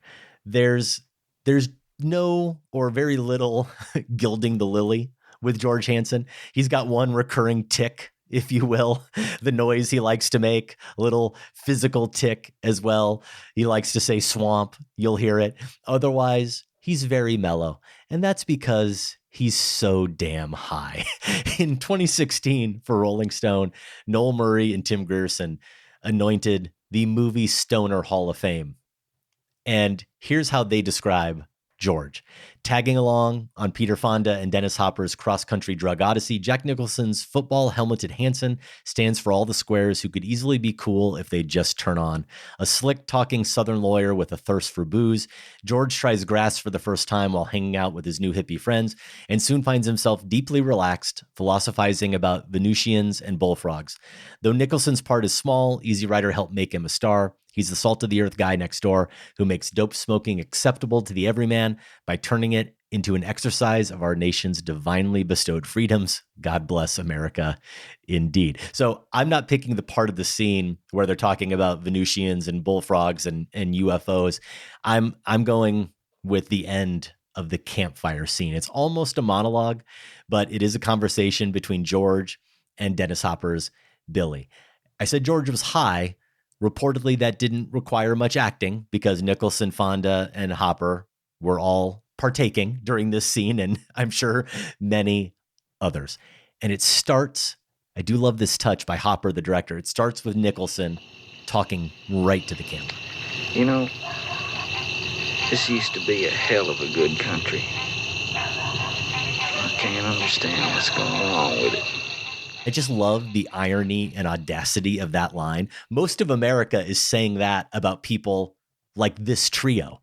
It used to be a good country before we had people like these long-haired hippies riding around on their motorcycles, ruining it. And I know there was a lot of improvisation on the film, but I believe the film was credited to Terry Southern and this dialogue here as well. And it feels that way because I can just imagine, I've never asked my mom about it, but I can imagine, I know they liked the film. I know they liked the soundtrack. I can imagine a whole lot of 17 and 18-year-olds at the time, like my parents, who definitely would not be classified as hippies, who saw this movie in the theater, heard those words and Nicholson's conviction speaking them, and all of a sudden started thinking about what freedom really means. What the hell's wrong with freedom, man? That's what it's all about. Oh, yeah, that's right. That's what it's all about, all right. But talking about it and being it, that's two different things.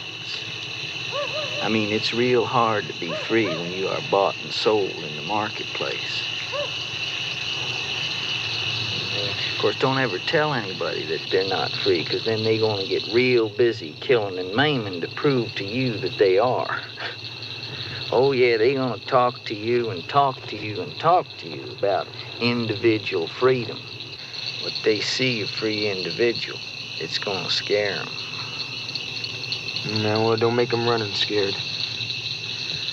No, it makes them dangerous. It wasn't planned at all, but I mentioned that there was a through line for me. I realized how many of the scenes I was considering and the characters I was drawn to with Jack were fundamentally about this question and not always politically, this question about freedom. And it all comes back and what it means to be free. and the different ways that you can be free. And it all starts with Easy Rider. And that's why I wanted to start with this scene.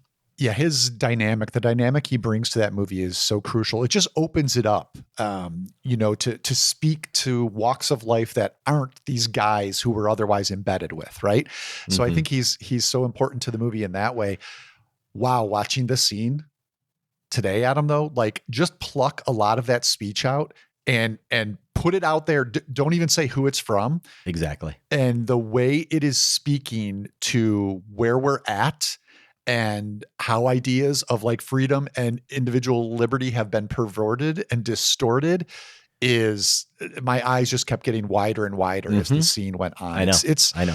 It's depressing and harrowing, but speaks also to the, to the intelligence and awareness and political vision of a film that I think is sometimes thought of as like a drug movie, Yeah, I definitely had a similar reaction rewatching it. And it was funny that this popped up, the bots somehow know what you're thinking about and talking about. And so you get served this content.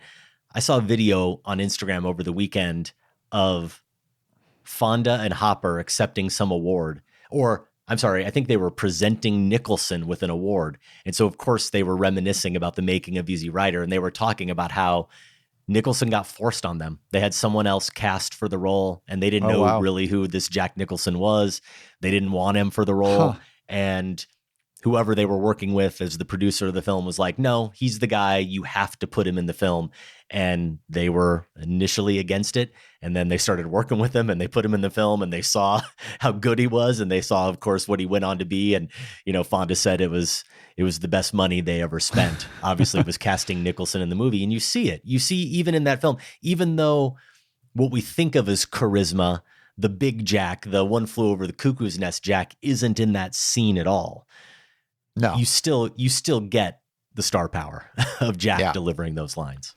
All right. Well, let's get to some big Jack, because I knew I wanted to make one pick, Adam, from a performance where Nicholson leads with his eyebrows. That's how I was thinking about it. Basically, a crowd-pleasing turn, one where he's playing a little bit with his own persona and making those famous eyebrows jump.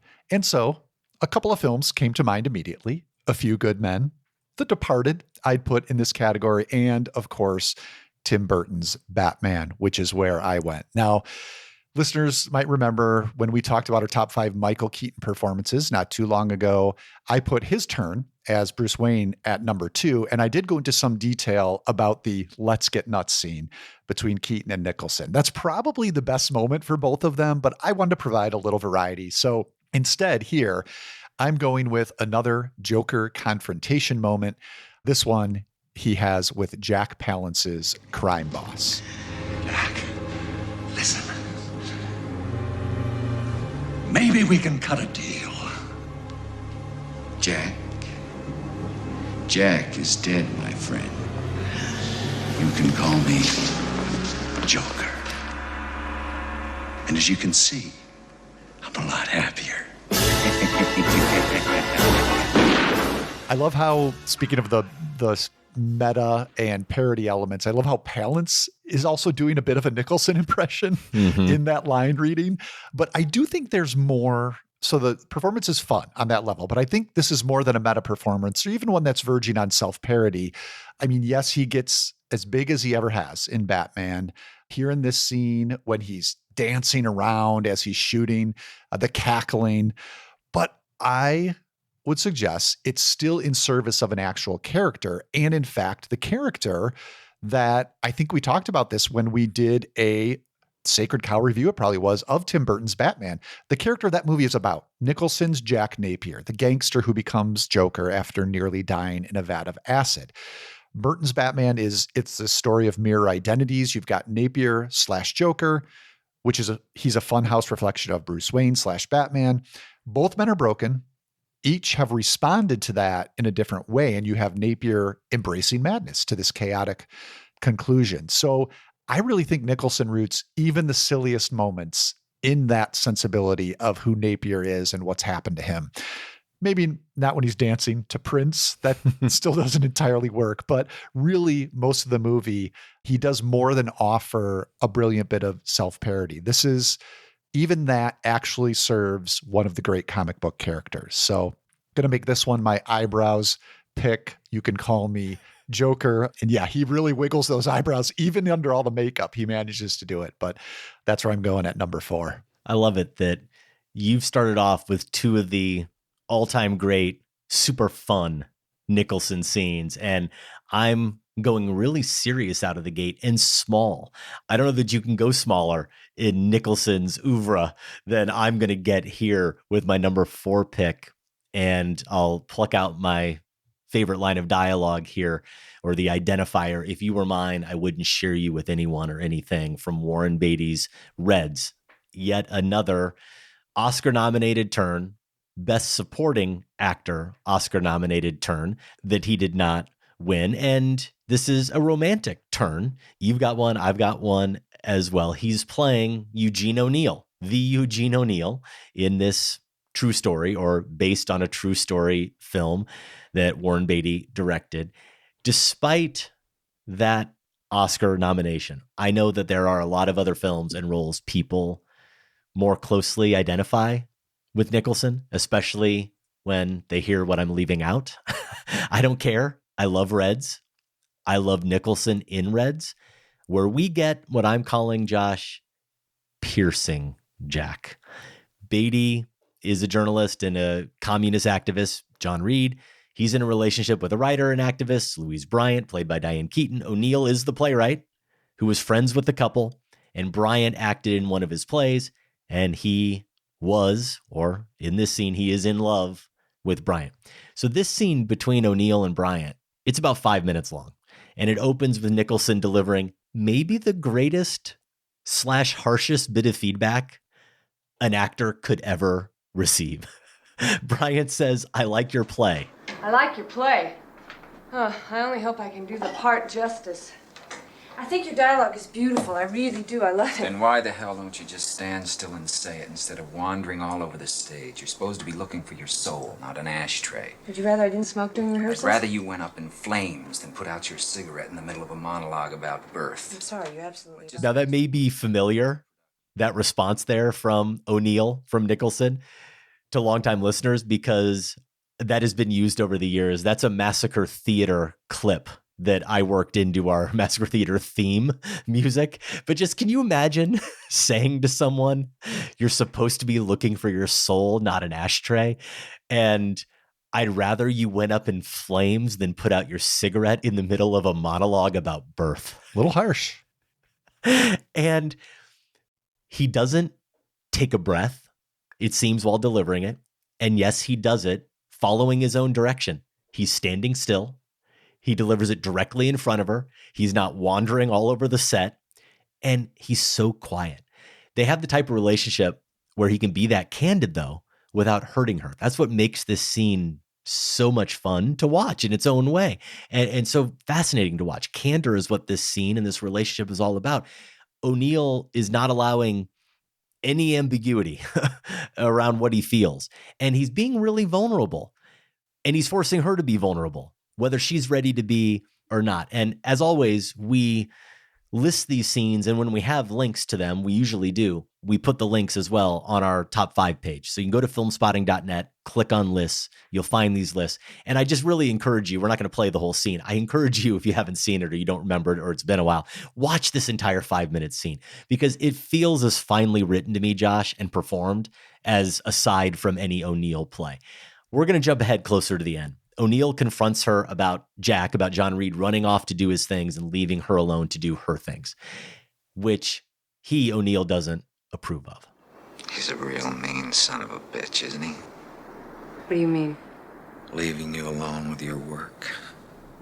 You think I mind? You should.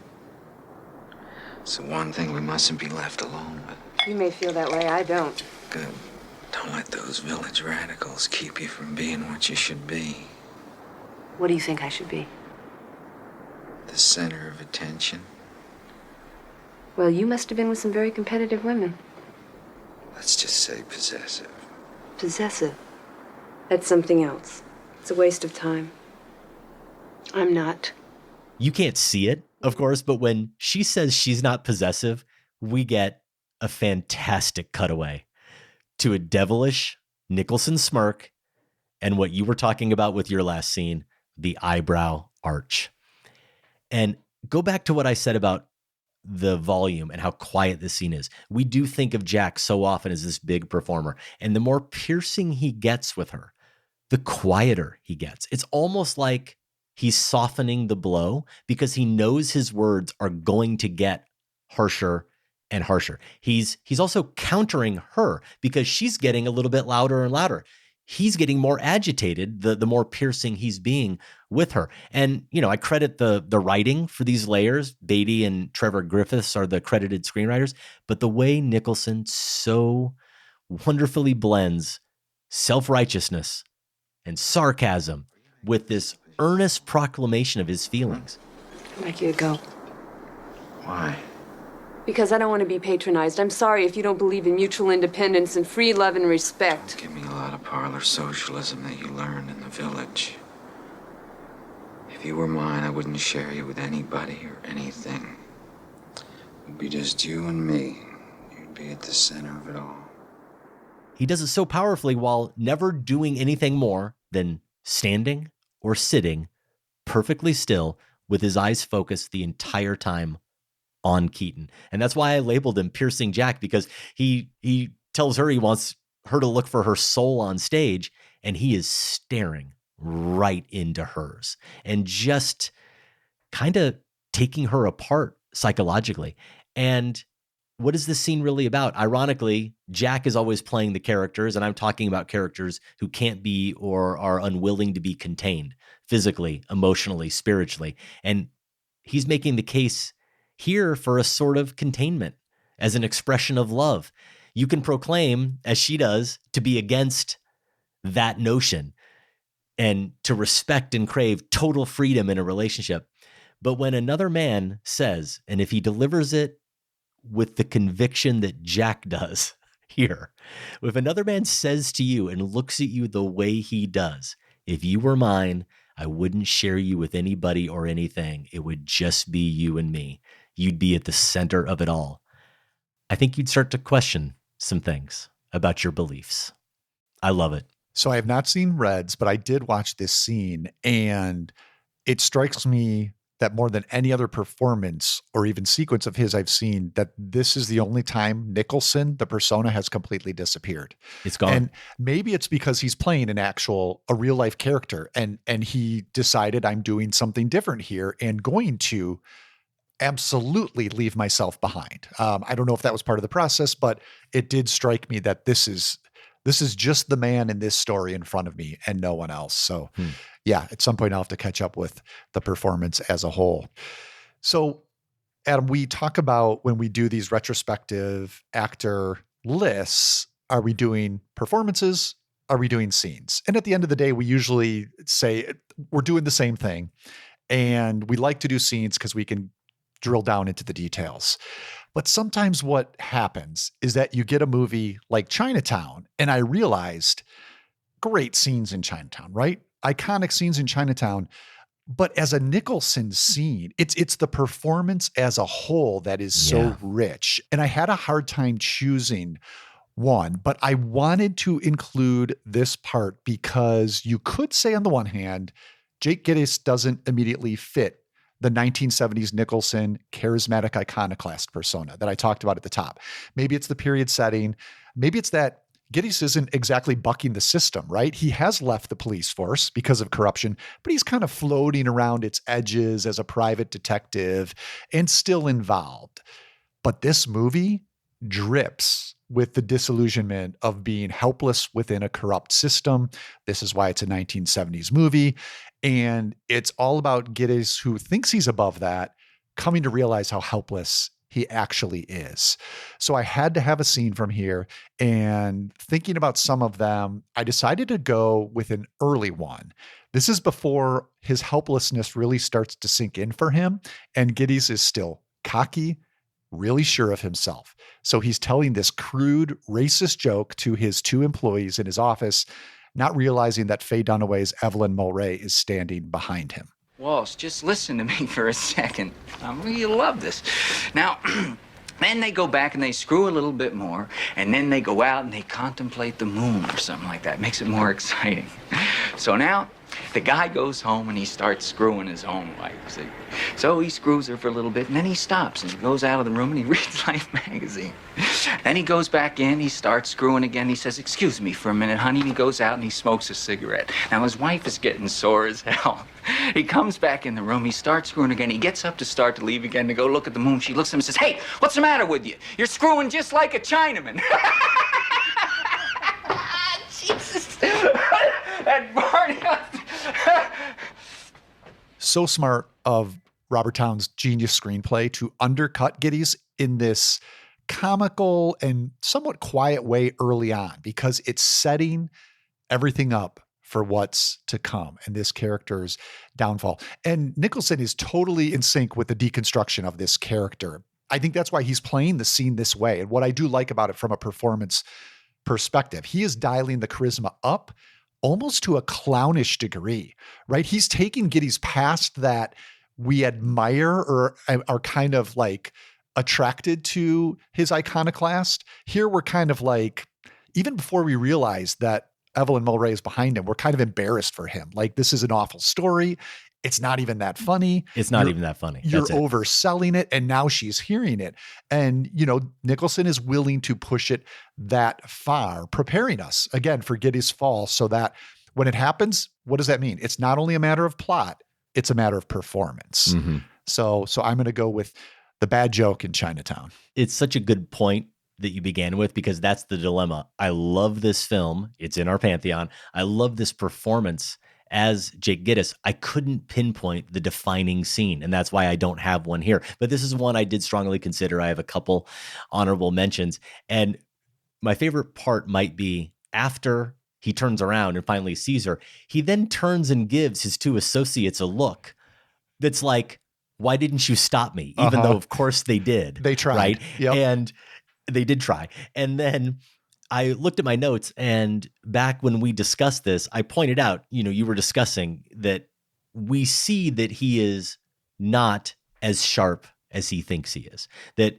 we know that he is a bit of if not a hypocrite, he is someone who is constantly undercutting himself. And just a scene or two before, he was telling one of those associates how important it is as a detective to have finesse. Mm-hmm. Yes. And what does Polanski then do, and Towne do as a screenwriter? He walks him into a scene like this where he displays the least amount of finesse maybe any of us have ever witnessed, right?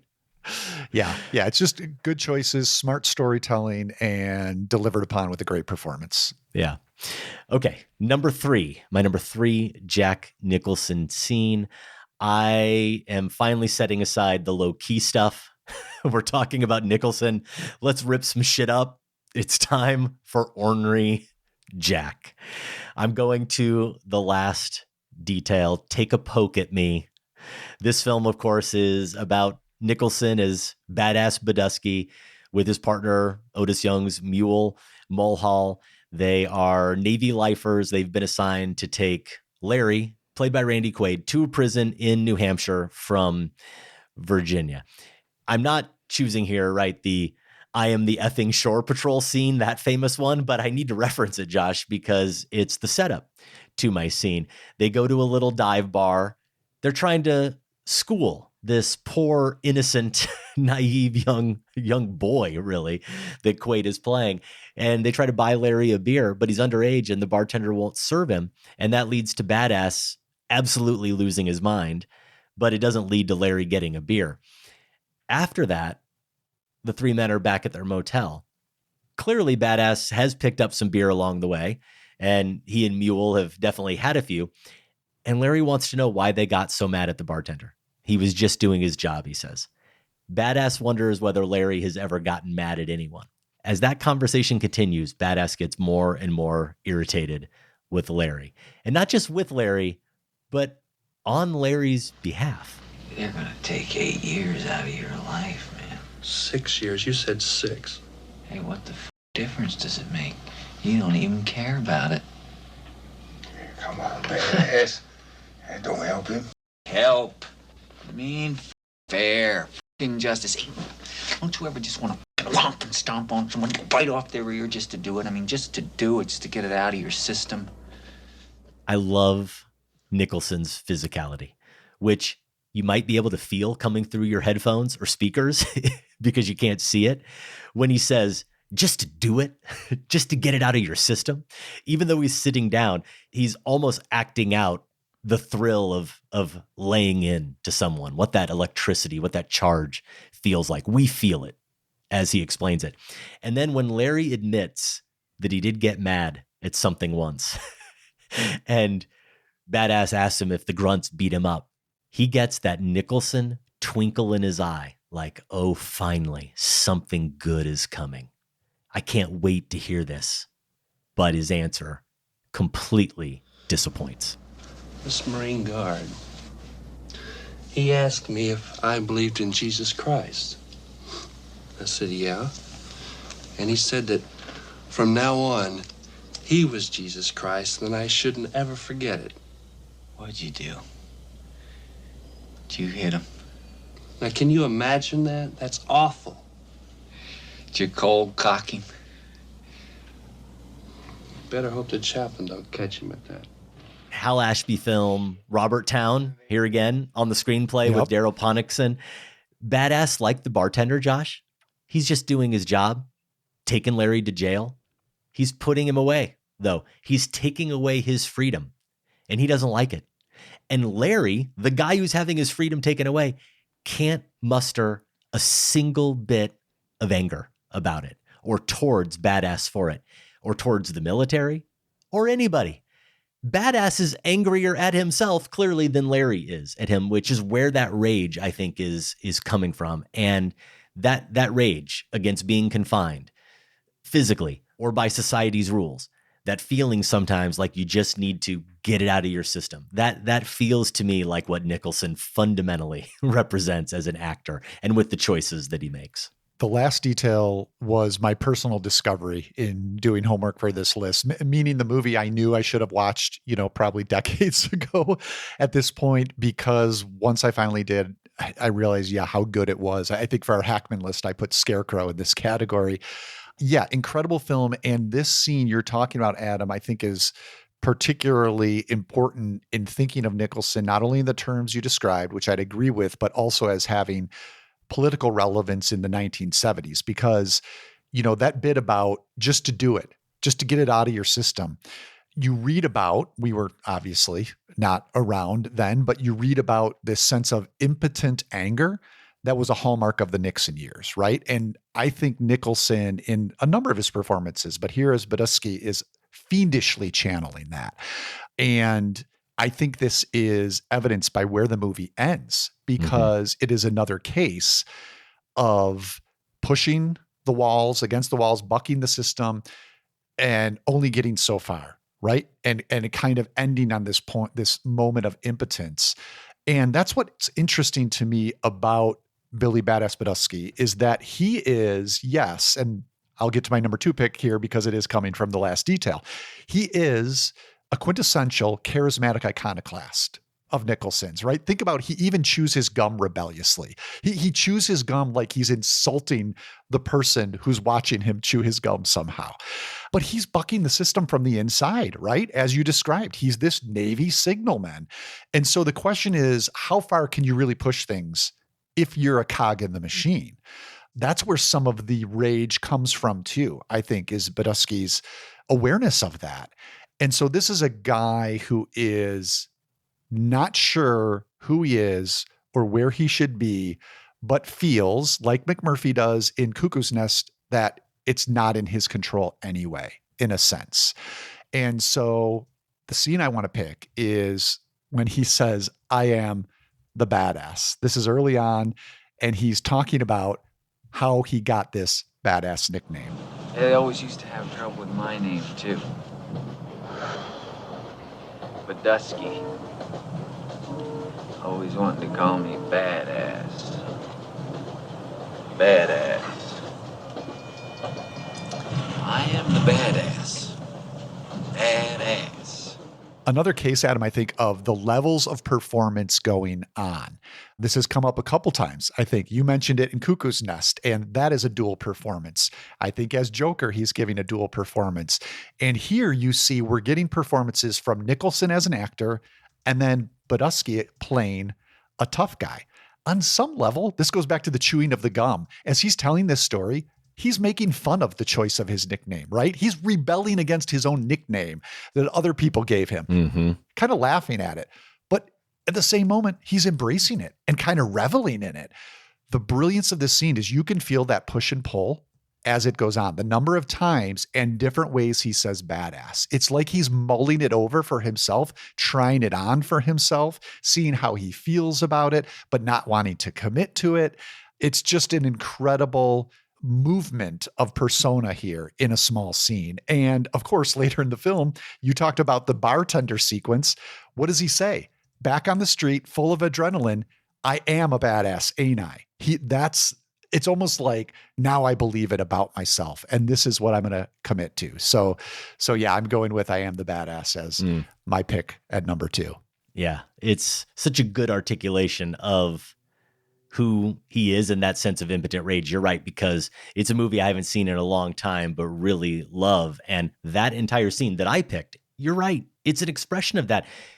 The bar, he raises such a ruckus. It doesn't succeed in anything. They end up having to leave. They don't have any success. And for all of the shouting and for everything he yells about there and tries to get Larry to do, it just ends with resignation, right? Resignation and them doing the job they were assigned, which he fundamentally disagrees with. Yeah. Okay. On to my number 2. And we're here. Over the Top Jack. Had to be here. I mentioned, as you did, the eyebrows earlier. I'm not breaking any news here, but man, what a tool for the actor's toolbox. That peak that they both have that make them arch so demonstratively. And then, of course, when you turn into the Joker and you've got the mouth to match it, right? But in The Shining, this scene, the bar scene, a momentary loss of muscular coordination. This scene, you could watch it again and again and just stare at his eyebrows. I think we talked about this a bit during our Sacred Cow review a few years back. The thing about Nicholson's performance, for as gargantuan as it is, it never, to me, feels wrong for the movie. Because Nicholson is capable of the theatrics, for one. Because the force of Kubrick's filmmaking and what we think is inhabiting this space, this force, needs to be reflected and expressed in a force like Nicholson for another. And while I'm not suggesting that the Jack Torrance going into the Overlook, the one who enters the Overlook, is the monster he becomes once he's there, all of the guilt and the feelings of insecurity as a husband, father, provider, writer, that the Overlook exploits, they're all there under the surface. So this isn't some progression. It's not a gradual descent. It's immediate and it's immense. And that's what Nicholson is able to give us. The bar scene is the confession. It is the expression of all of those anxieties and shortcomings. And to go back to my theme of freedom here, it's the expression of his imprisonment. He's trapped at the Overlook. But more than that, he is entrapped in his marriage. He's trapped by his wife's view of him. He's stuck in this feeling of guilt. He's stuck in their little apartment. He's stuck in this career as a teacher that he doesn't want. He can't break out. He is maybe the biggest embodiment we have on either of our lists, Josh, of impotent rage, isn't he? He causes a lot of destruction and damage, but it's not leading to what the character, at least the character coming into the Overlook, wants to achieve.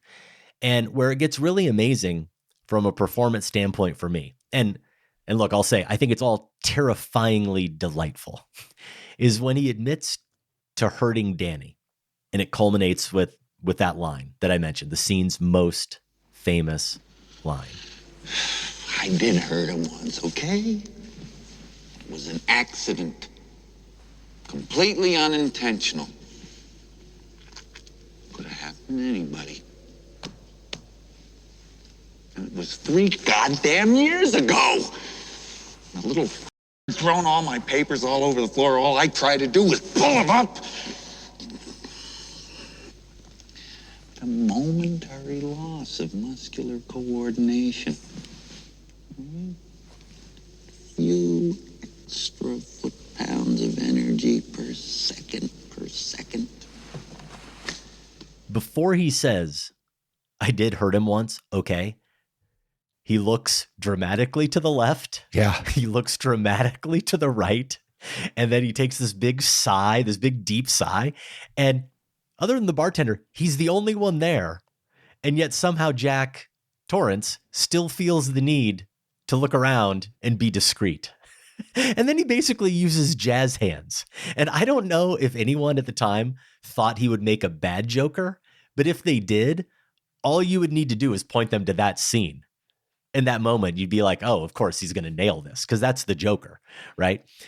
When he repeats at the end per second, that physicality again, he makes the snapping sound and he kind of throws his hand in the air. Like, what are you going to do? Basically saying, what are you going to do?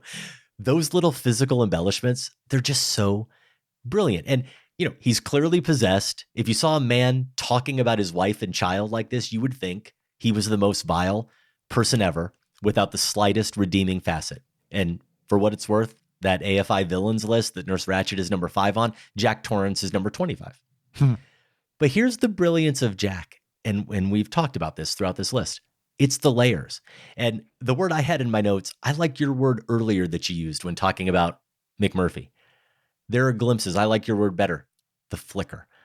I don't know that there's a better actor, as I did all my research for this list, of giving us flickers of other emotions, of other feelings, of other ideas, of other insights, of other windows into a character's psychology than Jack Nicholson.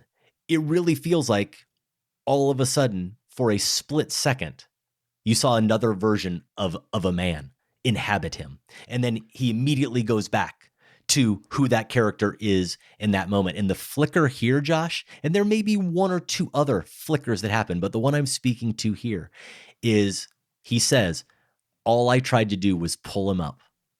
And for a flicker, a moment, a second or less, his eyes become totally human. He looks like a father genuinely feeling remorse over hurting his son. And then like that, it's gone. The monster takes back over as if reminding him, no, it's not your fault. It's all their fault. It's a remarkable scene. This is a performance I've come around on thanks to your, talking about it a number of times and kind of convinced me of the usefulness of the bigness. Let's put it that way, because there is a ton going on in this sequence. And there is one detail that also involves the eyes is, I believe it's right after he takes a drink, finally, and they just go dead. And that's where the possession almost seems to take place that you're talking about. And it is more layered than that, because then there's a back and forth as you're describing from that point on. But that instant, you almost see like he's completely lost his soul, and then something else comes in, which is what he wrestles with throughout the rest of that scene. I never laid a hand on him, goddammit. I didn't. I wouldn't touch one hair on his goddamn little head. All right, we're down to our number ones, and I'm going with one from One Flew Over the Cuckoo's Nest. I think it's probably his career performance. It's also interesting in relation to this idea of the thwarted iconoclast, right? Because somehow, we touched on this in our review, he's an inspirational one, even though he fails, and somehow it's not hokey. That's the magic trick. And I think that the delicacy, I'll go back to that, of the performance, but also Foreman's direction, I think is key to why this doesn't strike me still all these years on as a hokey turn. This is a case, Adam, unlike Chinatown, where almost every scene McMurphy is in would be eligible for this list. So true. You cannot go wrong.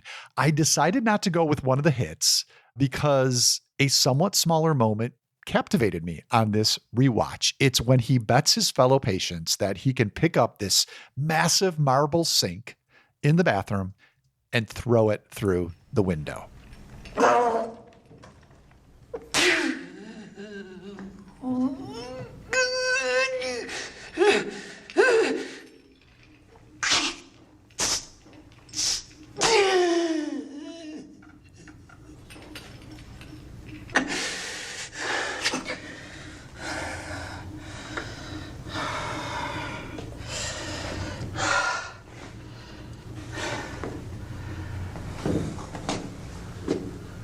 But I tried, didn't I? God damn it. At least I did that. This really has it all for me. It has the Nicholson charisma. It has the bluster. It has the rebelliousness, as you've described him, and then this ultimate frustration. But there is a nobility to it here. And I think this speaks to a couple of things. Why Cuckoo's Nest feels honestly inspirational while being truly tragic. And I also think it speaks to this idea of McMurphy as a mythic figure, life straining against death, even though life can't win, even though death is inevitable. He's still going to live in this moment, or at least try. As he says, I tried, didn't I? And I do think that maybe Nicholson and R.P. McMurphy, this might be one of those true born to play roles. I think that's a phrase that's tossed around maybe too often, but this might be a case of where he has honed in on and perfected that persona he'd been working on very successfully in earlier 70s films and found the material to give it a different nuance that has this inspirational element. And I think there are a couple other moments in the film that count as I tried moments where McMurphy is creating life from nothing, even though ultimately death comes for us all. So I'm going to go with I Tried, Didn't I? From One Flew Over the Cuckoo's Nest at number 1. Yeah, I thought that was a very powerful scene on this viewing. And I had actually somehow forgotten about the symmetry with Chief later in the film. You know it's futile. You know there's no way he's going to be able to lift that thing. It is all about the trying. And you mentioned this earlier. We didn't really get into what I had a lot of notes about, the movie representing the conflict of the time, but really, going back more like that decade before, the establishment and the counterculture. Mm-hmm. And clearly, very clearly, Nurse Ratched is the establishment and McMurphy is the counterculture. And I wonder, as you look at this film in 1976 and in the years after, I suppose it depends who you ask, but there are plenty of people who say, the counterculture didn't necessarily succeed. Nixon got elected again. The war raged on. Lots of things continued to go wrong. The great sweeping change didn't happen. Mm-hmm. But you know what? At least they tried. They tried to make a change. Yeah. And I think that McMurphy saying that, uttering that, is an expression of that. It's a great scene. And it actually will nicely connect to my number 1, which is also from One Flew Over the Cuckoo's Nest. And I did pick a hit, but I picked it because it ties back to something I brought up during our conversation about the film earlier. It's the baseball game. And it's number 1 because I agree with you. I think R.P. McMurphy is the quintessential Nicholson character. I'm calling this unbridled Jack. And here's the politics element that really struck me this time. Nixon famously talked about the silent majority, right? It was a 1969 TV speech. He was talking about all the people out there that weren't against Vietnam, who weren't engaging in protests, who weren't part of the counterculture. And he thought the media was showcasing the vocal minority, all the people that were protesting.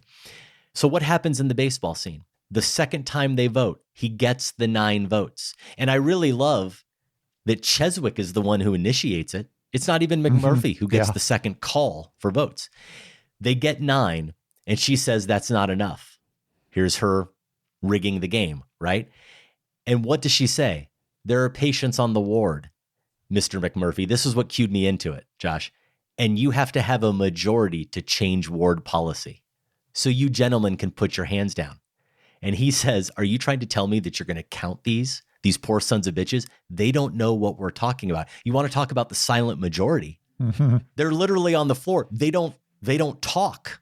They don't talk. They don't know what's happening. And yet she's saying they're not tuned into anything, but they're there. They're part of the country. And she's saying, of course, their vote does technically count as much, I suppose, as everyone else's. And she's saying you have to get their votes too, the silent majority. And he does get at least one. He gets the key vote. He gets Chief's vote. And the key here, right, for me, why I thought this scene was so important, besides being a classic, maybe being the most famous scene from this film. It might be the most famous Jack scene. But we were talking about Jack playing two characters as R.P. McMurphy. And the first part of this scene, I actually see him as very much, even in front of Nurse Ratched, he's playing Randall. He's playing by all the rules that Ratched has established, and it doesn't matter because she can change the rules as she goes, which she does. And there's a line delivery that's one of my favorite in the entire movie. When she reiterates that the vote was 9-9. No, Mr. McMurphy. When the meeting was adjourned, the vote was 9-9. Ah, come on. You're not going to say that now. You're not going to say that now. The way he says that, oh, come on. That first, oh, come on, is such a genuine feeling of disappointment and resignation. It's not anger even. It's just kind of resentment and resignation. And then when he sits down in a huff and he's still breathing heavy, he still hasn't, gotten over it. And he starts looking at the TV screen. He sees his reflection in it. And then we have the turn. He has a literal turn, right? He turns and looks at her as the idea crosses his face.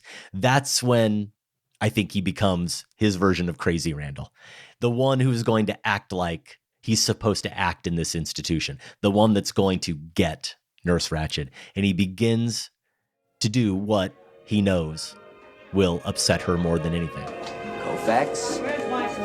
Koufax kicks. He delivers. He's going to imagine that the game is happening on the TV screen, even though it's turned off. The ball's in the deep right center. Davison over in the corner, cut the ball off. Here comes the throw, which is around, and Garcia goes into second. He's high, he's in there, he's safe. He is going to defy her, and he's going to start doing the play-by-play. All right, here's Tresh as the next batter.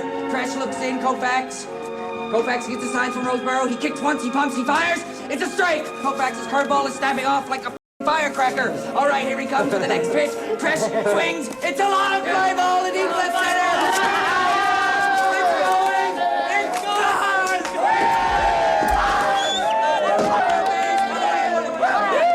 Somebody give me a wiener before I die. It's totally harmless.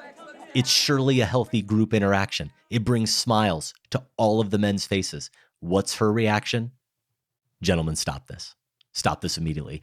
And as we discussed in detail, you know what? She has all the cards. She holds all the cards. Ultimately, she wins. But here, regardless of that power and all of her rules, the locks on the doors and the windows and the TV that's turned off, she can't control their minds. She can't stop their imaginations. There, they are totally free. And this might be Nicholson at his most free and charismatic. And it's another I tried moment, right? Because he hasn't really won. And I think that's reflected in the shot of the TV screen that you mentioned with his reflection, right? There's gray emptiness that is putting the futility in his face. And yet, even in the face of that, he's still going to try. And that's what it looks like here. And over, you see this. This is why they're drawn to him, is that in the face of this purgatorial place they found themselves, here's this guy who's going to come in and push back against that and take it as far as he can. Those are our top 5 Jack Nicholson scenes. There are a lot of good ones to choose from. I'm guessing you have a few honorable mentions worth mentioning. Yeah, 5 easy pieces. That was another bit of homework that I was glad to do. And if I had gone with a pick from there, it would have been, probably the most famous pick. Even I knew about this scene before I had seen the movie, of him in the back of the truck playing the piano, and it just, goes off down the entrance ramp. Well, let me interject real quick.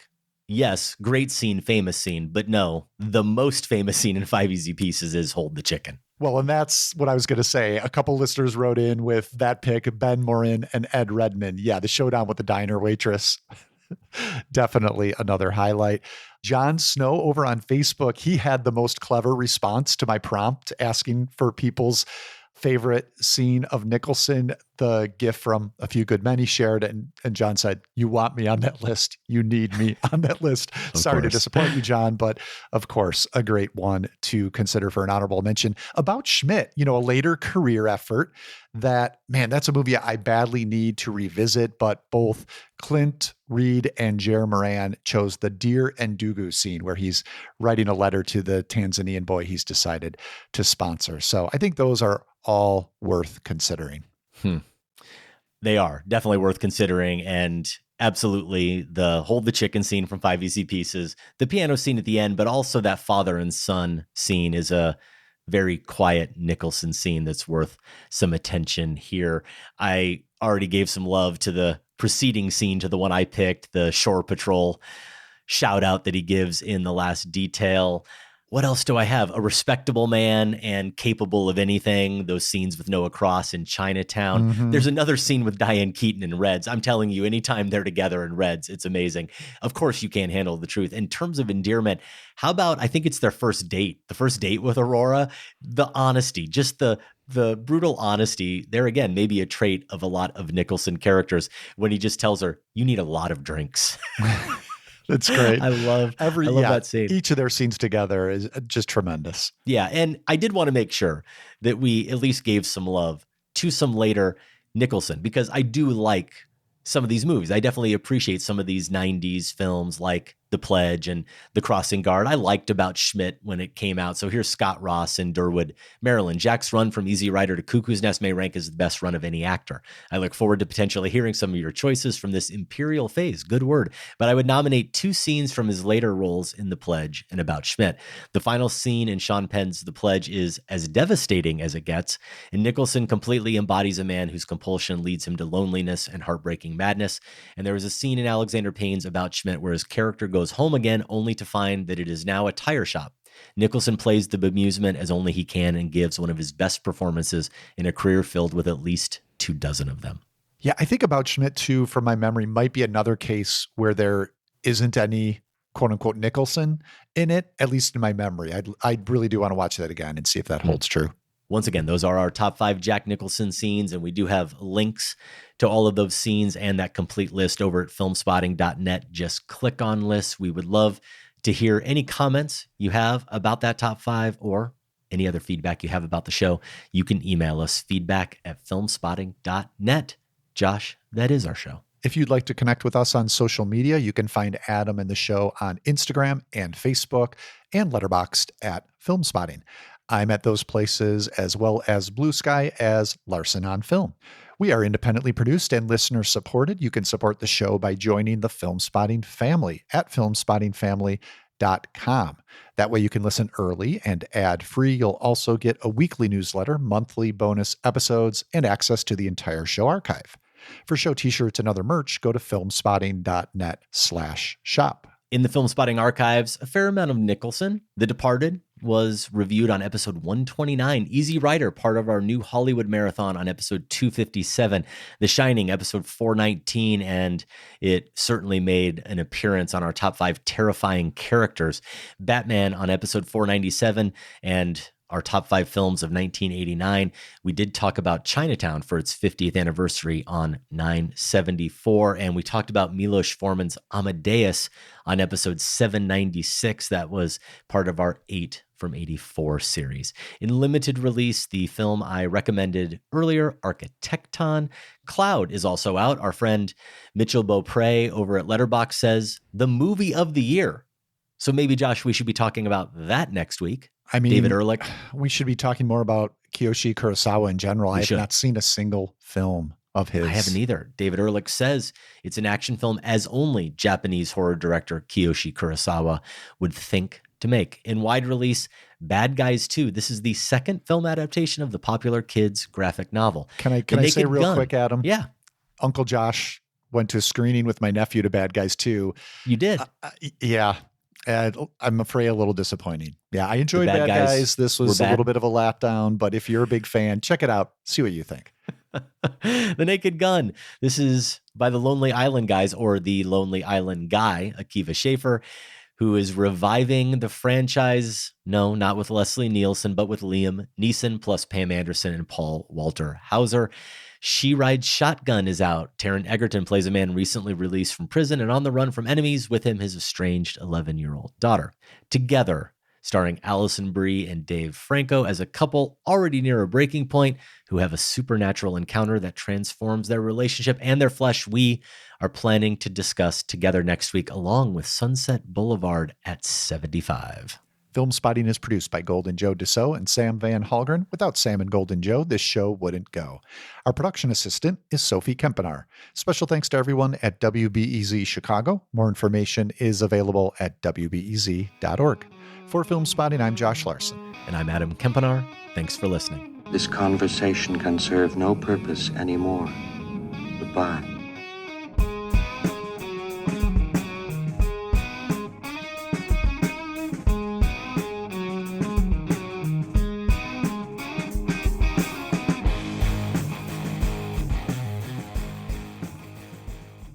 Film Spotting is listener supported. Join the Film Spotting family at filmspottingfamily.com and get access to ad-free episodes, monthly bonus shows, our weekly newsletter, and for the first time, all in one place, the entire Film Spotting archive going back to 2005. That's at filmspottingfamily.com.